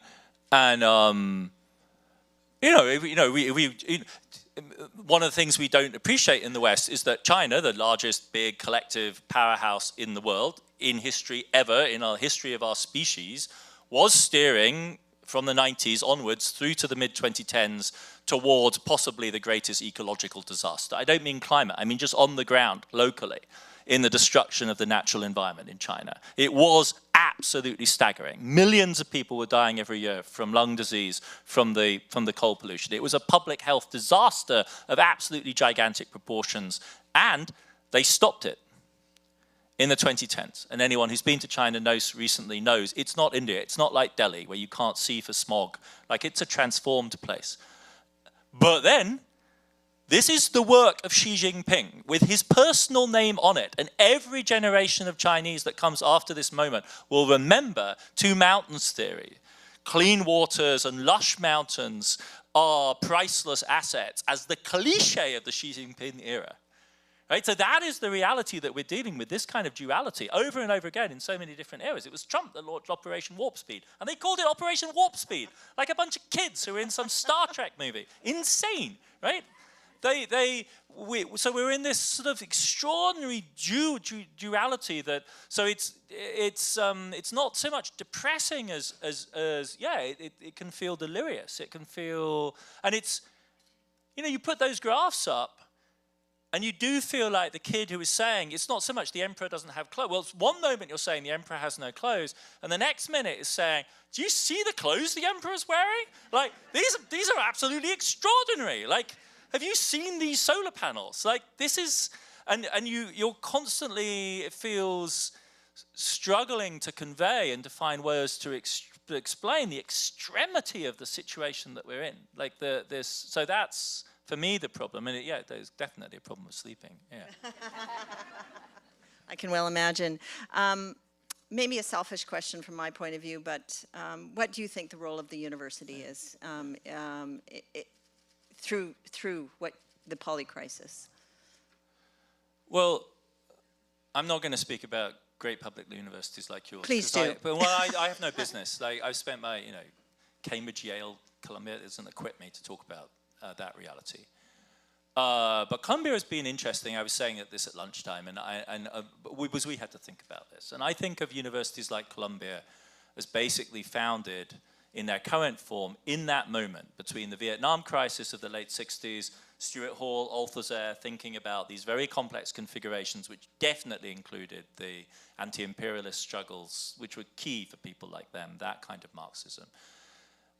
And what came after that was, shorthand, it's crude, but a neoliberal model of university prosperity, flourishing, dynamism of globalism. Think about it in Columbia. Huge influx of fee-paying students paying absolutely top dollar, $70,000, $80,000, $90,000 a year, overwhelmingly, in large part at least, being drawn from the emerging middle class of Asia who are desperate to make these investments, right? Number one. Number two, an assumption that that would be totally okay with American democracy and our tax-exempt status would not be a problem, even if we are essentially a university on top of a hedge fund. That's clearly okay. Svensson model, Yale private endowment model, that is why they pay the salaries we can. That's why we're worth tens of billions of dollars collectively, the American private universities, right? Unhesitatingly committed to a bunch of standard early 2000s. I had a choice between a chair named after Henry Kissinger and one named after Hillary Clinton, and I ended up with Hillary Clinton. Or a center named after her. Totally uninhibitedly committed to that project of a certain sort of centrist liberal reality. That this, again, how could that go wrong in a diverse polity which was increasingly polarizing? Can't see any problem. And then for Columbia specifically, a wager not just on the fact that Chimerica, the Chinese-American thing, was going to continue, but that the two-state solution was actually a thing. So we could simultaneously be one of the great institutions of Jewish learning, which in New York also means Zionist learning, and on the other hand, the University of Edward Said. And we could be both. And this was going to be fine too, because two-state solution. And the two-state solution was an economic solution for the Middle East. Right? Shimon Peres, New Middle East. It was about basically doing for the Middle East what the Europeans had done. Overcome violence, overcome forced displacement. I mean, if the Palestinians didn't have a Nakba, what do you think the Germans have in Silesia? Right? What buried that is the economic miracle. So you just need an economic miracle and then we can kind of learn to live. That was the idea. And our university was hinged on all of those things. And one after another, each one of those assumptions is blowing up in our face. So I'm the historian here, not the university policymaker. But the thing I somehow struggle to get my colleagues in European governance, university governance, to try and think about is, okay, what now? Those were our plays. And the China one is the one, that's the shoe that hasn't dropped yet. We are not dealing with the reality that we are effectively right now treating China like a hostile power. And yet, the world of science, it's not just student fees, it is the generative research of global science right now is unthinkable without the powerhouses of East Asia at every level. High school education, undergraduate education, graduate education, the labs themselves, the technology the Chinese produce. My family's a molecular biology family. All of the sequencing capacity in the world now is concentrated in China. They can do things at pace that no one in the world can even come close to matching. Do we have a plan for how universities fit in a world in which that is the enemy? No more than we do for the green energy solution, right? So I'm the sort of person that asks questions and poses problems more than answering. But I do think that the positive proposal is we do need to talk. And we failed again and again on issue after issue to actually cultivate a serious conversation in our real corner solution boutique, weird institutions. And we're at such risk of polycrisis. Well, that's why this conversation is so important right now. Absolutely. It's interesting because there was also a question that came up in Slido about how universities have contributed to the polycrisis, and I think you've nailed that as well in your response. Well, certainly various dimensions. I mean, inequality is the most obvious one in the US, in the kind of place I teach. Columbia is not the worst of the Ivies, but we're not helping. There's no question. And a conservative would, of course, say that our incredibly monolithic political culture is, for them, of course, an essential part of the problem. Yeah. We will tend to say that reality has a liberal bias, and that's why this turns out this way. Yeah. But I think it's not something we have good answers for, and the total failure, to my mind, of centrist politics in the US, which is the problem that we surely have to face, which exposed Columbia, right? It wasn't Trump. Columbia's problems didn't start with Trump. They started with October 7th. In fact, they go back further than that. But if you take October 7th, the moment at which the two-state solution was definitely off the agenda for both sides, our first trouble came under the Biden administration, and Chuck Schumer and those people did not hold any kind of hand in front of, our university. So we have to have a reckoning with where we stand in relation to that. Yeah, no, I hear you. I'm overwhelmed by questions on Slido. I think the last time I looked, there were 42 questions, and we're not going to get to them all, so I will do my best, and I'm also going to come back into the room as well. But I'll start with the ones that are being upvoted on Slido. What are the cognitive and organizational limits of humans in managing polycrisis? And can these limits be identified? Are we near to a tipping point? That's the one you all want to have answered. You psychos. Yeah, exactly. I hate this Slido thing. Because you can blame one crazy person if they just ask it, but if you're all voting for it, it's like, oh my God, mob Let's rule. see him answer this one. The cognitive. Well, I mean, for me, like polycrisis, I've said it. Like, I was upfront about it. It points at a gap. So I'm already conceding defeat.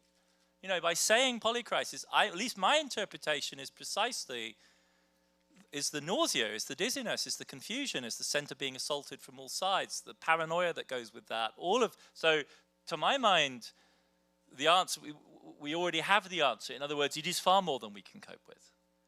And so then we were talking at lunchtime, like, Jeff Mann's here, like I'm a Keynesian. So Keynesian would say, okay, fine, right? So our meta solution for this is like, let's find the bits we can simplify and remove from the political realm and black box them and like help ourselves. There you are, you're nodding, right? That is our meta politics. That's got to be my meta politics. Thanks for confirming it, Jeff. And like, so then I'm like, I love vaccines. I absolutely love vaccines. So do I. Because like, we are hopeless at social distancing. Like, just useless at taking care of ourselves. Anything that we can deal with a pill or a shot, I'm on board with. So that's simple, but precisely because the question is so good, which is like our capacity for mentally, emotionally, socially coping with these problems is clearly inadequate to the task. So technology is an answer. There are also political technologies. I'm also a Keynesian in the sense that we must not underestimate the power of an effective fiscal and monetary apparatus in modernity. One of the great underestimated breaks in human history is, ladies and gentlemen, you've heard it here, the end of Bretton Woods and the end of gold-backed money and the movement to fiat money. The thing which the crypto people hate, which is, in other words, we recognize money as like language and like law, as constituted through social relations and social relations only, and that's a great thing, not a terrible deficit to overcome. Because when you harness it together with our collective agreement to mobilize resources in the form of taxation and to spend it through government, we have an incredible instrument for mobilizing societal resources. So you give me, combined and integrated fiscal and monetary policy and vaccines, and I'm no longer feeling, a Keynesian armed with a jab. Like, I'm, beginning to feel a little less desperate about the world. Okay. So to me, but these are, a radical Democrat will say, well, you're advocating for a kind of technocracy, and like, I totally cop to that. Like, I don't see how we can avoid that kind of intellectual division of labor. But then that comes back to your question about universities, which if, I'm a German historian, Germany is defeated by Napoleon in 1806, Prussia is, they rebuild, and what do they build? They build the Humboldtian University. They build the modern university as a research center. French have their own model too, but like the German one has become very important. It's a response to crisis. A university should be a response to crisis. So maybe universities are a place where we should be engaged in responsible discourse about these liberal Keynesian fixes that are so appealing. I don't know. I mean, I'm playing pandering to my audience, but like, but I think answers like that are the way we could go. I'm not averse to AI as a supplement to our ability to cope. As long as we don't just abdicate responsibility, if we use it a tool for thinking, for hypothesizing, for like running thought experiments, running scenarios, doing out-of-the-box stuff that we don't really have time for, but the machine can do while we're thinking about other things. Those seem like good uses of that kind of technology. That, again, I know that's like an optimistic kind of view, but I think those sorts of things can help, because we definitely need help. Thanks. That's helpful. Does our present condition, I'm going to ask one more here and then I'm going to open it up to the audience, so get your questions ready, your hands waving. Does our present condition of many interacting crises also have a poly solution, something simple like degrowth or accelerationism. Yeah. Thank you very much. Yeah. I mean, I kind of already gave the answer in part. Like, so these versatile, multifunctional kind of tools, to me, are definitely part of the answer. But polysolutionism can come in different forms. And I referred to one in the talk and didn't really elaborate on it because it's kind of cruel. But there's also the Swiss Army knife vision of polysolution, which kind of sounds good until you think about the circumstances under which you have to rely on a Swiss Army knife. And generally speaking, I would say that if it's you, the world, and a Swiss Army knife, you're in serious trouble. And you could say, well, Tooze, we are in trouble. And that is what my friends supporting and in the Biden administration would always tell to me. Like, we're in trouble. We know we're in trouble. That's why the Inflation Reduction Act is called the Inflation Reduction Act. Because, like, it's a, look at the label. That's not what it is, but we called it that because that's what Joe Manchin wanted. And we had to get this through, and this is all we could do. And it wasn't Build Back Better, and it wasn't 3 trillion or 10 trillion. It was, you know, best guess 500 billion. Well, we promised that this is actually de-risking, and maybe we could, our models say it's $1 trillion and a half, but it is our models, but who knows? Like, and they will say, but that, wake up and smell the coffee, that's the reality of American politics. That is how things get done in deals like that. It reduces us to this Swiss Army knife kind of solution, which I think is completely fair, but just tends to underline the point that we're in trouble. If those are the poly solutions that we end up with. Poly solution could be capacious, expansive, broad scale, or it could be this penny pinching minimalism, where you need to accomplish 3 or 4 things simultaneously with the same instrument because you know you're not going to get 3 or 4 instruments. So this is your one shot. Accelerationism, degrowth. I mean, I know where the degrowth people are coming from. I just don't understand what their politics is. I just don't get it. And I've read sympathetically quite a lot of that literature, and they themselves will acknowledge that there is a profound problem in their thinking about politics and the state. And what I find, and this isn't just simply a gotcha, like you don't have a theory of how we get there. It's actually deeper than that, because very often they're convinced that Western states are in some functionally efficient way drivers of economic growth. And speaking as a European or somebody whose heart beats European, that's just not a plausible description of European politics in the last 15 years. Like, they may not be degrowthers in Brussels, but they're certainly anti-growthers in Brussels. And it shows in the emission statistics. You know, if you want to see some countries that have seen their emissions collapse, Greece since 2009 would be a great case. Like Greece, Spain, Portugal were developing countries, right, in the 90s and the 2000s, coming out of dictatorship, building rapid economic growth, converging with Northwestern Europe. And we sure as hell made sure that that all stopped in its tracks in 2010, and that reduced Greece's CO2 emissions. They have also recently gotten serious about solar, unsurprisingly. But it took them a while because they weren't invested in anything, because they were being crushed by a Great Depression-style recession. So the deeper problem for me with the degrowthers is they actually have an overly simplistic account of how political economy actually functions that they're criticizing. Accelerationism is what we're seeing in China. And it's terrifying, utterly terrifying. The story about China in the 5-year plans is not rationalism compared with America's insanity. It's like this hair-raising project of increasingly green growth to the absolute limit. I mean, what has China said to us? In September 2020, they laid it out. We will peak by 2030. We will get to 0 by 2060. Their plan foresees a high plateau into the 2040s, and then they're gonna turn this around. I mean, it's not so much the famous image of the supertanker. It's more like a supertanker going at the speed of a rally car being driven towards a cliff that you're going to somehow drive up to the cliff and then swerve around and like avoid going over the cliff, and you're going to accelerate and brake at the same time. And this is 1/6 of humanity with 1/3 of global's emissions we're talking about.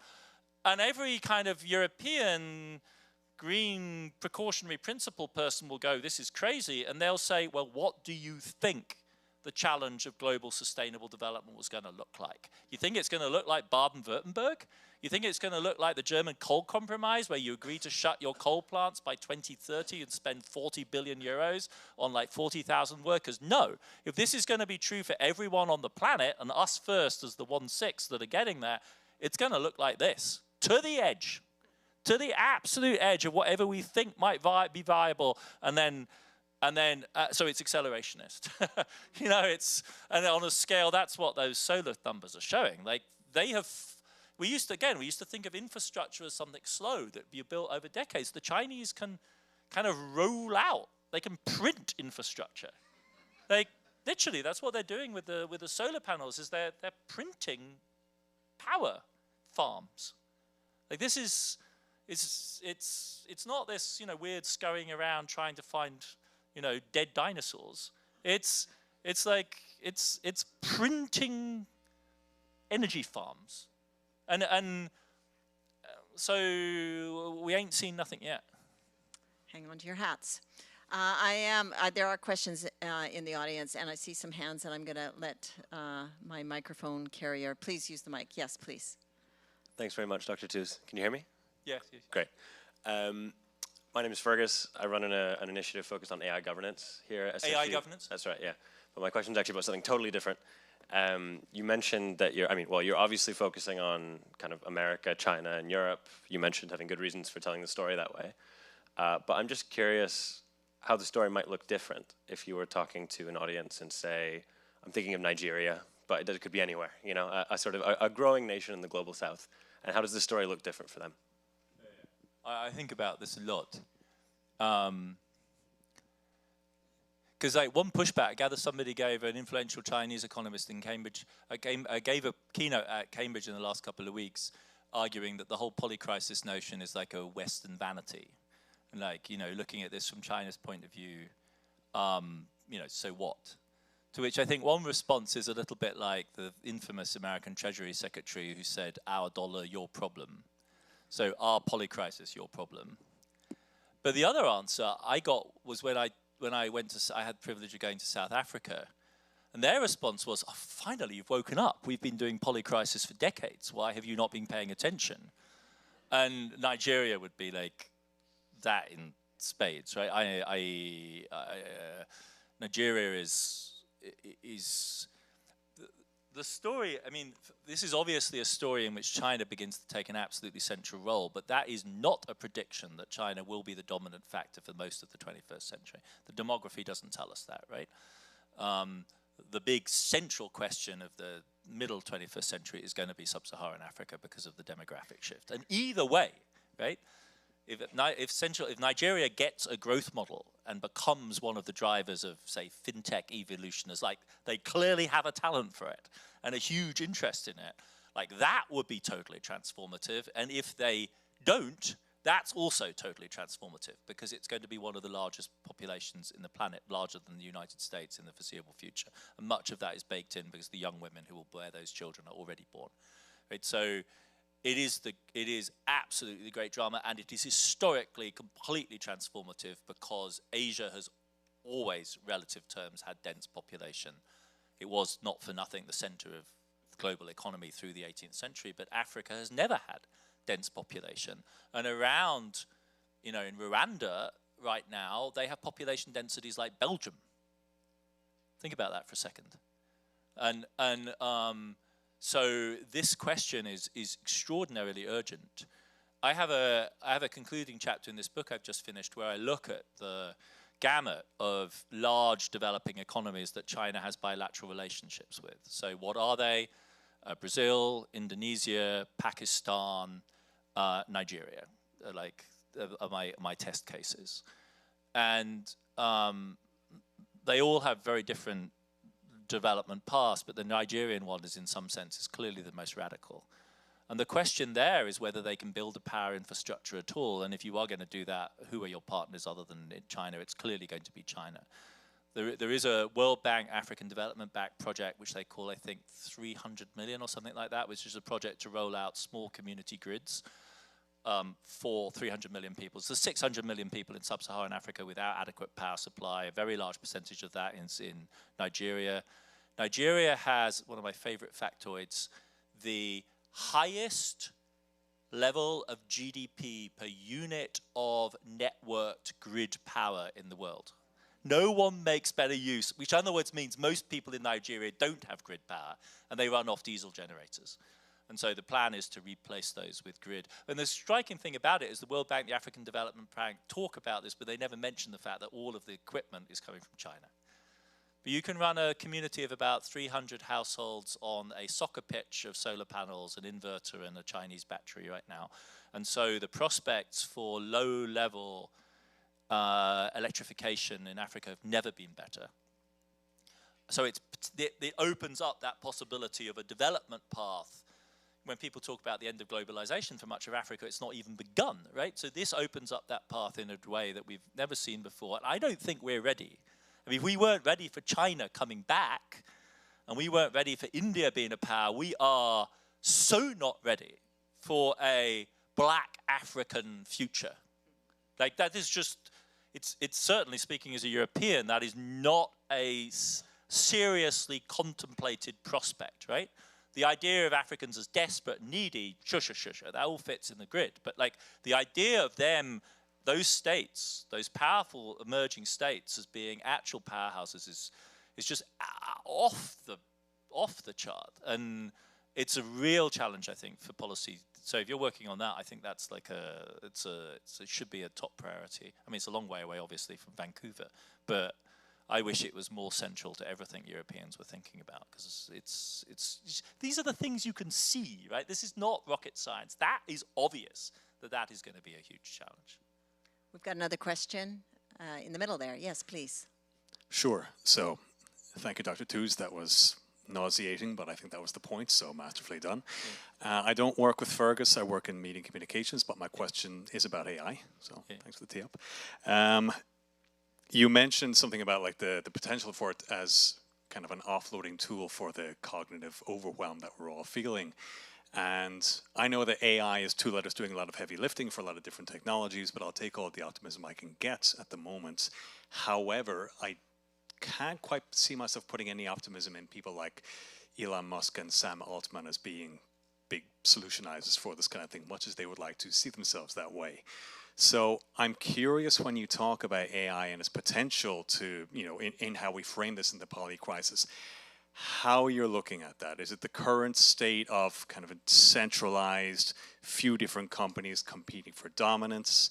Or are you looking at this in some kind of maybe post-bubble version of the AI market or technological development? Basically, in your theory, are we looking at an AI bubble now? And if so, what happens after that pops? Yeah. For a while, I mean, this is all just moving so goddamn fast, like it's incredibly difficult to keep up. If you try and do anything else, you lose track of this story, which... So for a while, I was kind of helping myself with a 2x2 grid for this year for the US. Like, you know, on one axis, it's MAGA prevails in the midterms or doesn't do as badly as we expect. And then the other option is MAGA actually suffers a humiliating defeat in the midterms. And the other one is your possibilities. AI is for real and AGI is coming to get us, or AI is a bust. Because that's kind of the weirdness of this, right? For the market valuations of the AI firms to be realized, they have to totally shock and transform the labor market. And if they don't totally shock and transform the labor market, then we have a stock market bubble on our hands, right? So there's no normal here. There's no safe space. And then you can fill out the 2x2s there. So we could be in a world in which MAGA is bullish and AI is bookish. We could be in a world in which MAGA is defeated, AI continues on its path. We could be in a world in which both MAGA and AI deflate at the same time. And that, I would go with this. So this is like, one feels one's age in dealing with this stuff. Like, I literally started my career handwriting notes on card files in archives with pencils. I remember, like, so I have students who are in the apex of this. I actually have a student who will never forgive me because he turned down a chance to be a founding member of of Anthropic to come and study with me. Now feel the burden of responsibility. His girlfriend was saying, no, toss in Columbia, don't continue. He was so enamored of Crashed, he came and worked with me and he missed the chance to be a founder of Anthropic. What do you even say? So like, I'm sorry, I hope it was worth it. Like, was it good? As good for you as it was for me? Cigarette? Like, what do you say in this situation? It's like, she was right. So we spoke. From California, he was at the hackathon in Stanford.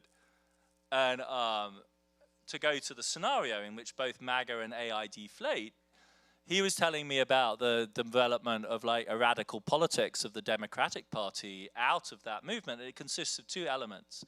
One is the jobs guarantee question, and the other is aggressive wealth taxation. And that seems to me a plausible, like, when business people ask me what they should be worried about, I tell them that's what you should be worried about. If I was you, that's what I'd be worried about. I mean, for heaven's sake, if American democracy is not completely dead, that's what you'd expect to see coming, right? Plus some effort at regulation that doesn't just consist of inviting them all to tea, which is kind of what it's amounted to. I've heard people like, Cory Doctorow and people like that, like very confident about this being a bust, quite strong on European policy. Maybe there's some sort of transatlantic thing to be done there, but after the Biden experience, I don't really know quite what there is and what have the Europeans really got to bargain with except their market. So, but in that corner, in that option of the 2x2 where they're both weak, I think there would be a space for a radical politics. The other thing that people look towards, I've read some very interesting writing. I can't remember which was the outlet, but about Vietnam's choices. And the people cite Vietnam as another interesting case of it's still a poor country, but a rapidly developing country which is displaying extraordinary levels of agency with regard to the stacks. So what the Vietnamese are doing is like playing off different components. NVIDIA is everyone's friend, so you take their hardware, but then you build on top of that like open combinations of software. And if Vietnam can do it, others ought to be able to do it too, right? So I think that would be something that got more into the weeds of the technology and wasn't just a kind of parametric social and economic policy. But some map there is where I would hope American. I don't think. So then I say, well, do you really think to my poor student, ex-student, like, do you really think the AI hit is going to come as quickly as that? And he said, that's not the point. It's all the anticipation. It's the fact that I'm sure all the young people in the room will be feeling this, like, in a way, me too, by the way, like, in a way I never anticipated feeling, I just don't know whether I'm really going to have a job in 5 years' time.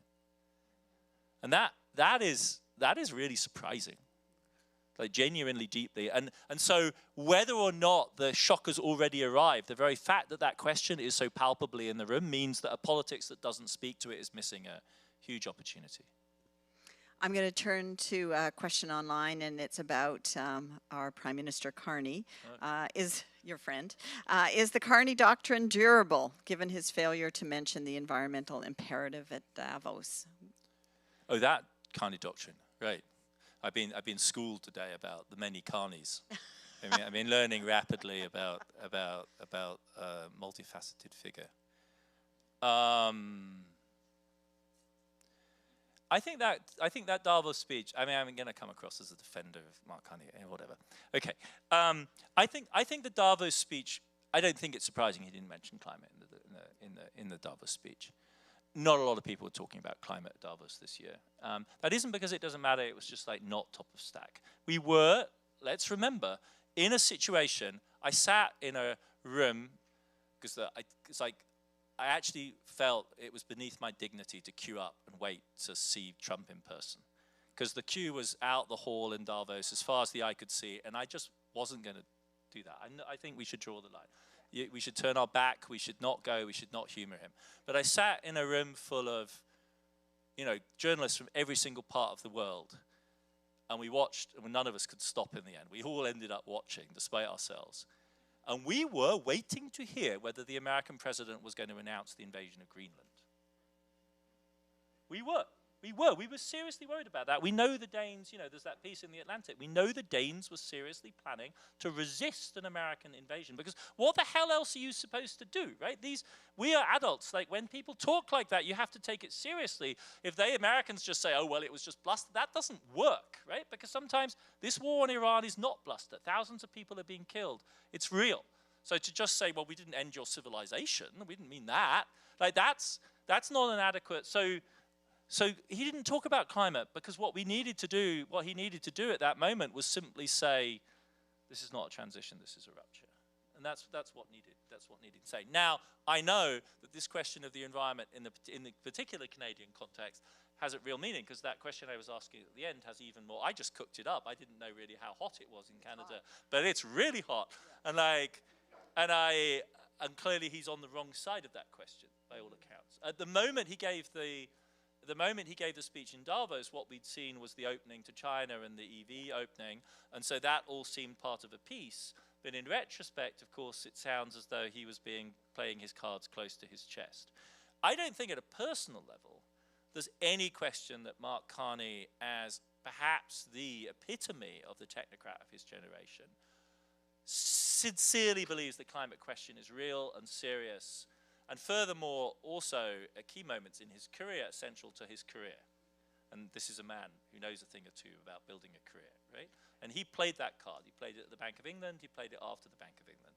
And he wasn't just playing to the audience. I think, you know, this is a technocrat's problem. That's what I meant about saying the climate is almost too good and too obvious a problem for technocrats. Like, it's perfect. It's all about numbers and mapping. And so I don't think he's insincere at that level. I think it's real. But I guess my sense is that what he's doing is sort of, you know, he's simultaneously trying to maintain the meta view. He's trying to open up scope for action and play. And on the other hand, he's recognizing the reality that a trade war with the United States will be devastating for this society, for this economy.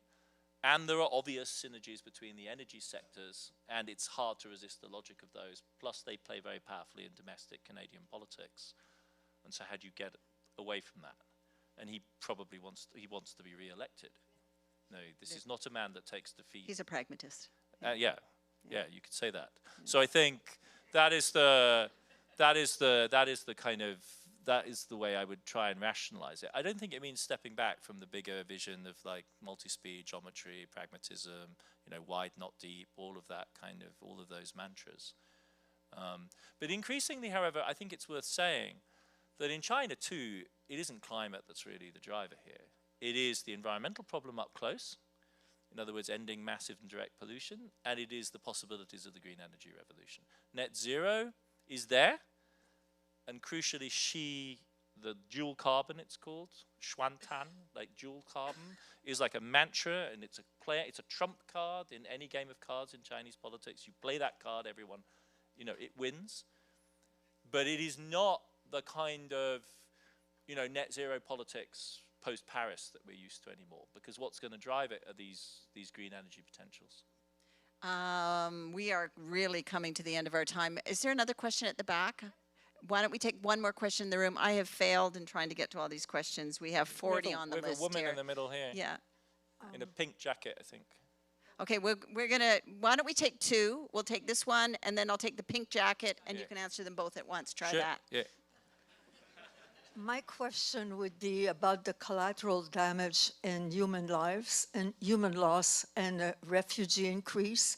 Yes. The media is always referring to the increase in gas prices at the pump, and there's very little about the human, very little comment on the loss of lives, whether it's Gaza, Cuba, Lebanon, as it goes on and on. So I would like your answer on this. Thank you. Yeah.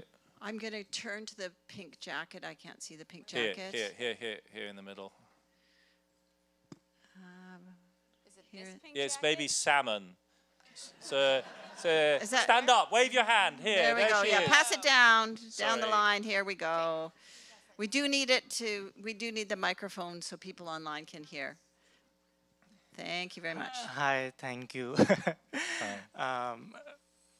My question was relating more from a gender studies perspective, and I wanted to ask what would be your take on the strongman arm drive, the patriarchal masculinity drive, undergirding of the polycrisis? Yes, yes, that's a great question. So you Thank got, you. can you do two at once here? Yeah, sure. Yeah, yeah.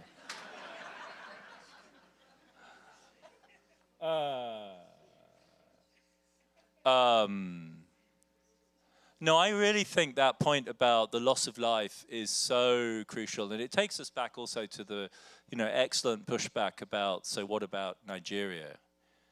And I was very actively involved in the debates around Gaza, where we did count lives. Every single day. And one of the pushbacks that focus on Gaza received was that we were underestimating other dramas going on around the world. And I decided to respond to that, constructively, because I'm just always curious, by saying, okay, let's look at all the other dramas around the world. And the UN helpfully compiles lists of the absolutely worst places and the worst things that are going on at any given moment. If you want to know, you can just look it up. And the conclusion of that was always double-edged. The first was that the intensity of the violence and the one-sidedness of its deployment made Gaza unique in recent history, maybe possibly ever. World War II levels of bombing intensity were even more against an essentially defenseless population. It's like shooting fish in a fishbowl. It was grotesque. But the scale of death in absolute terms in the Horn of Africa, broadly speaking, in East Africa, since before the Ukraine crisis, starting with the disaster in Ethiopia, which is a classic story of what happens when one of the great economic success stories of the 2010s, which was Ethiopia, actually produce an empowered politics which immediately starts to settle old political scores. And not very old. I'm not talking ancient tribal, any of that nonsense, but like hardcore political issues left over from the Cold War that needed sorting out. Exactly the same as in Ukraine, but with much more devastating consequences, almost entirely going under the radar of Western commentary. Right? The biggest wars in the world in the last 5 years are not in Gaza in terms of total numbers or in Ukraine, but in Sudan and Ethiopia. Right? Full stop, and ongoing in Sudan. Like extremely high levels of acute famine. This isn't just people being hungry, this is people dying of the lack of food. Return of the Janjaweed, full-on genocidal circumstances. And I think there's a systematic, very obvious, it's anti-black racism. It's just a refusal to recognize the significance and the scale. And those two are big cauldrons of modernity, huge populations. Ethiopia is a huge country, pushing 100 million people plus. Big potential tech hub. One of the things I looked at was scholasticide. People were giving us a hard time about insisting that what was going on in Gaza was scholasticide. And they'd say, well, look at Sudan.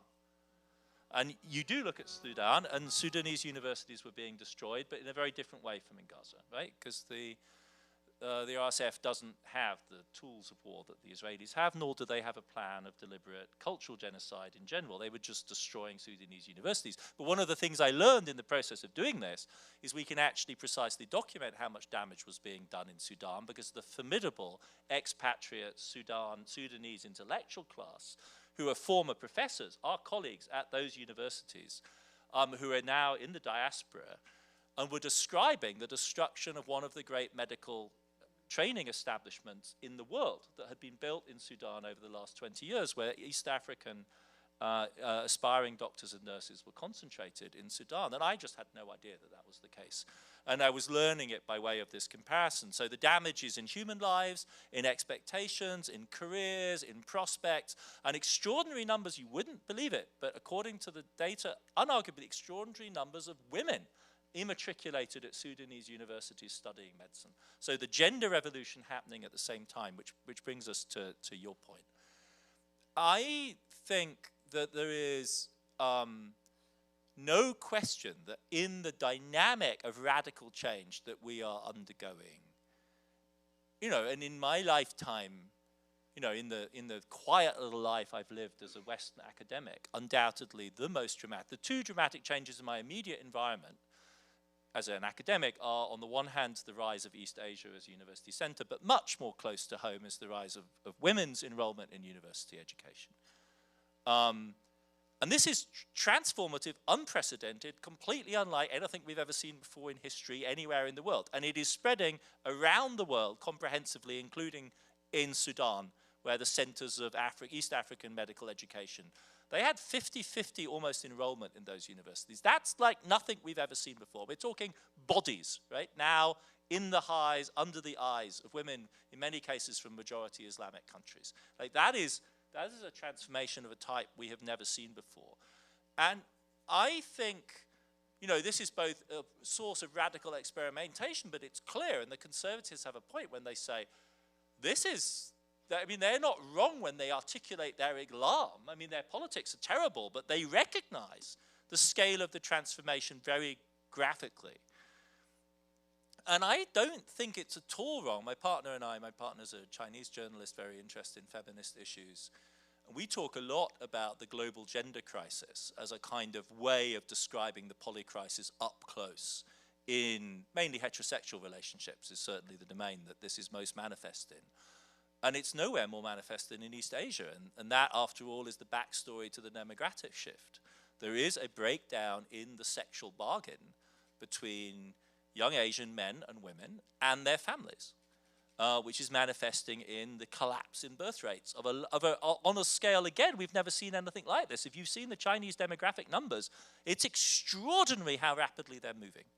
Right? There is just a dysfunction, a non-matching of expectations between rapidly modernizing East Asian women and the patriarchal structures which they're still inserted into, and the expectations of their families who, you know, went through the Cultural Revolution and its aftermath, still accept bride payments.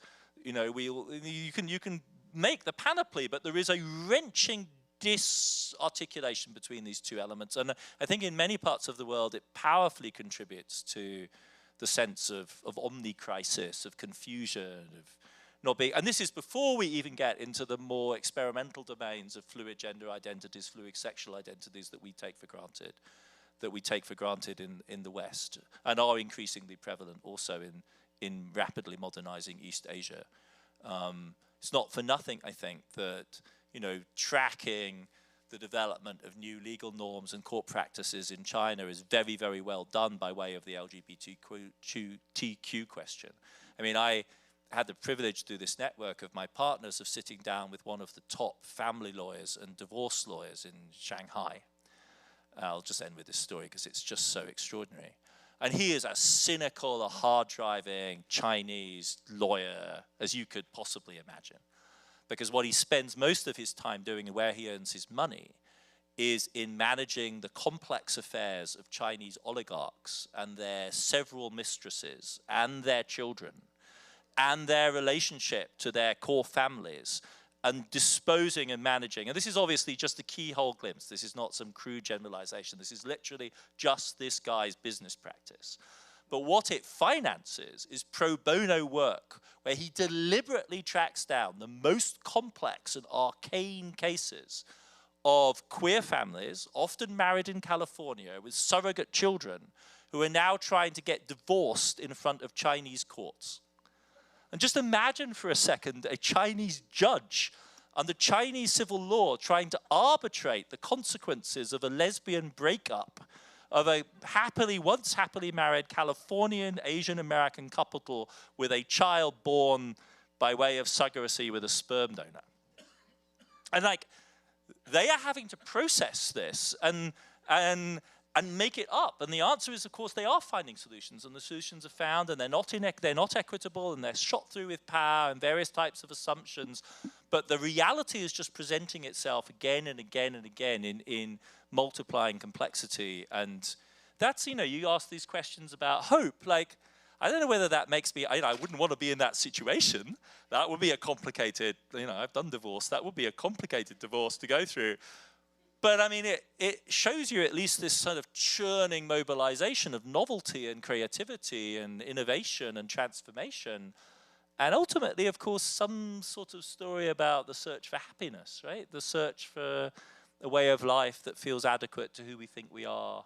Like those kind of motifs, which one of the great losses for me of the last couple of weeks, many people will have noticed the death of Jürgen Habermas, the great social philosopher in Germany, but for me personally, it was the loss of Alexander Kluge, the final student of Adorno, who was the much more radical edge of the Frankfurt School, and Kluge's project was actually to understand the recalcitrant history of human emotion and feeling as a driver of historical change. And it's in cases like that described to us over dinner at an Ethiopian restaurant with a Shanghai divorce lawyer who uses his oligarch, concubine management fees to fund his pro bono work for divorcing lesbians, that I kind of felt like that was the ghost of Kluge was with us in that moment. Fantastic. Well,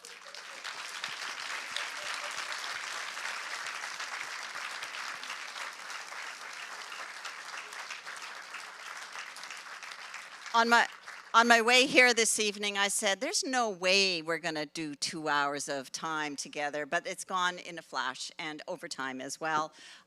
It has been fantastic. Thank you so much for coming to SFU, for engaging with us. There were over 40 questions that many we didn't get to, but really, I've learned a lot. I'm going to return to the YouTube video and watch it again. Absolutely amazing. So thank you so very much. Please join me one more time in thanking Professor Tooze.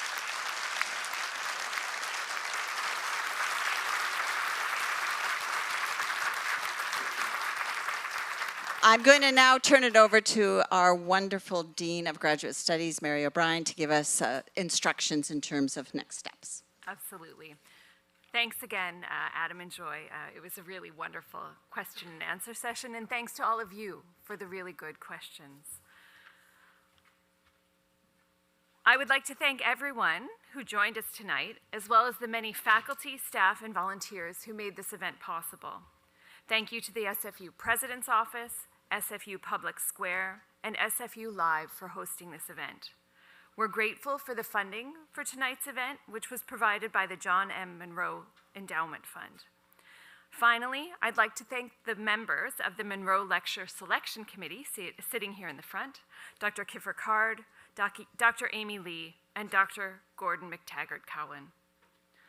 You're welcome to join us now for a reception that's on the second floor of the World Arts Center. I would like to invite everyone here in this room to exit via the back doors. Ushers will point you in the right direction. Please join us for some light refreshments and mingling. And thank you all again for joining us tonight and for a really great evening.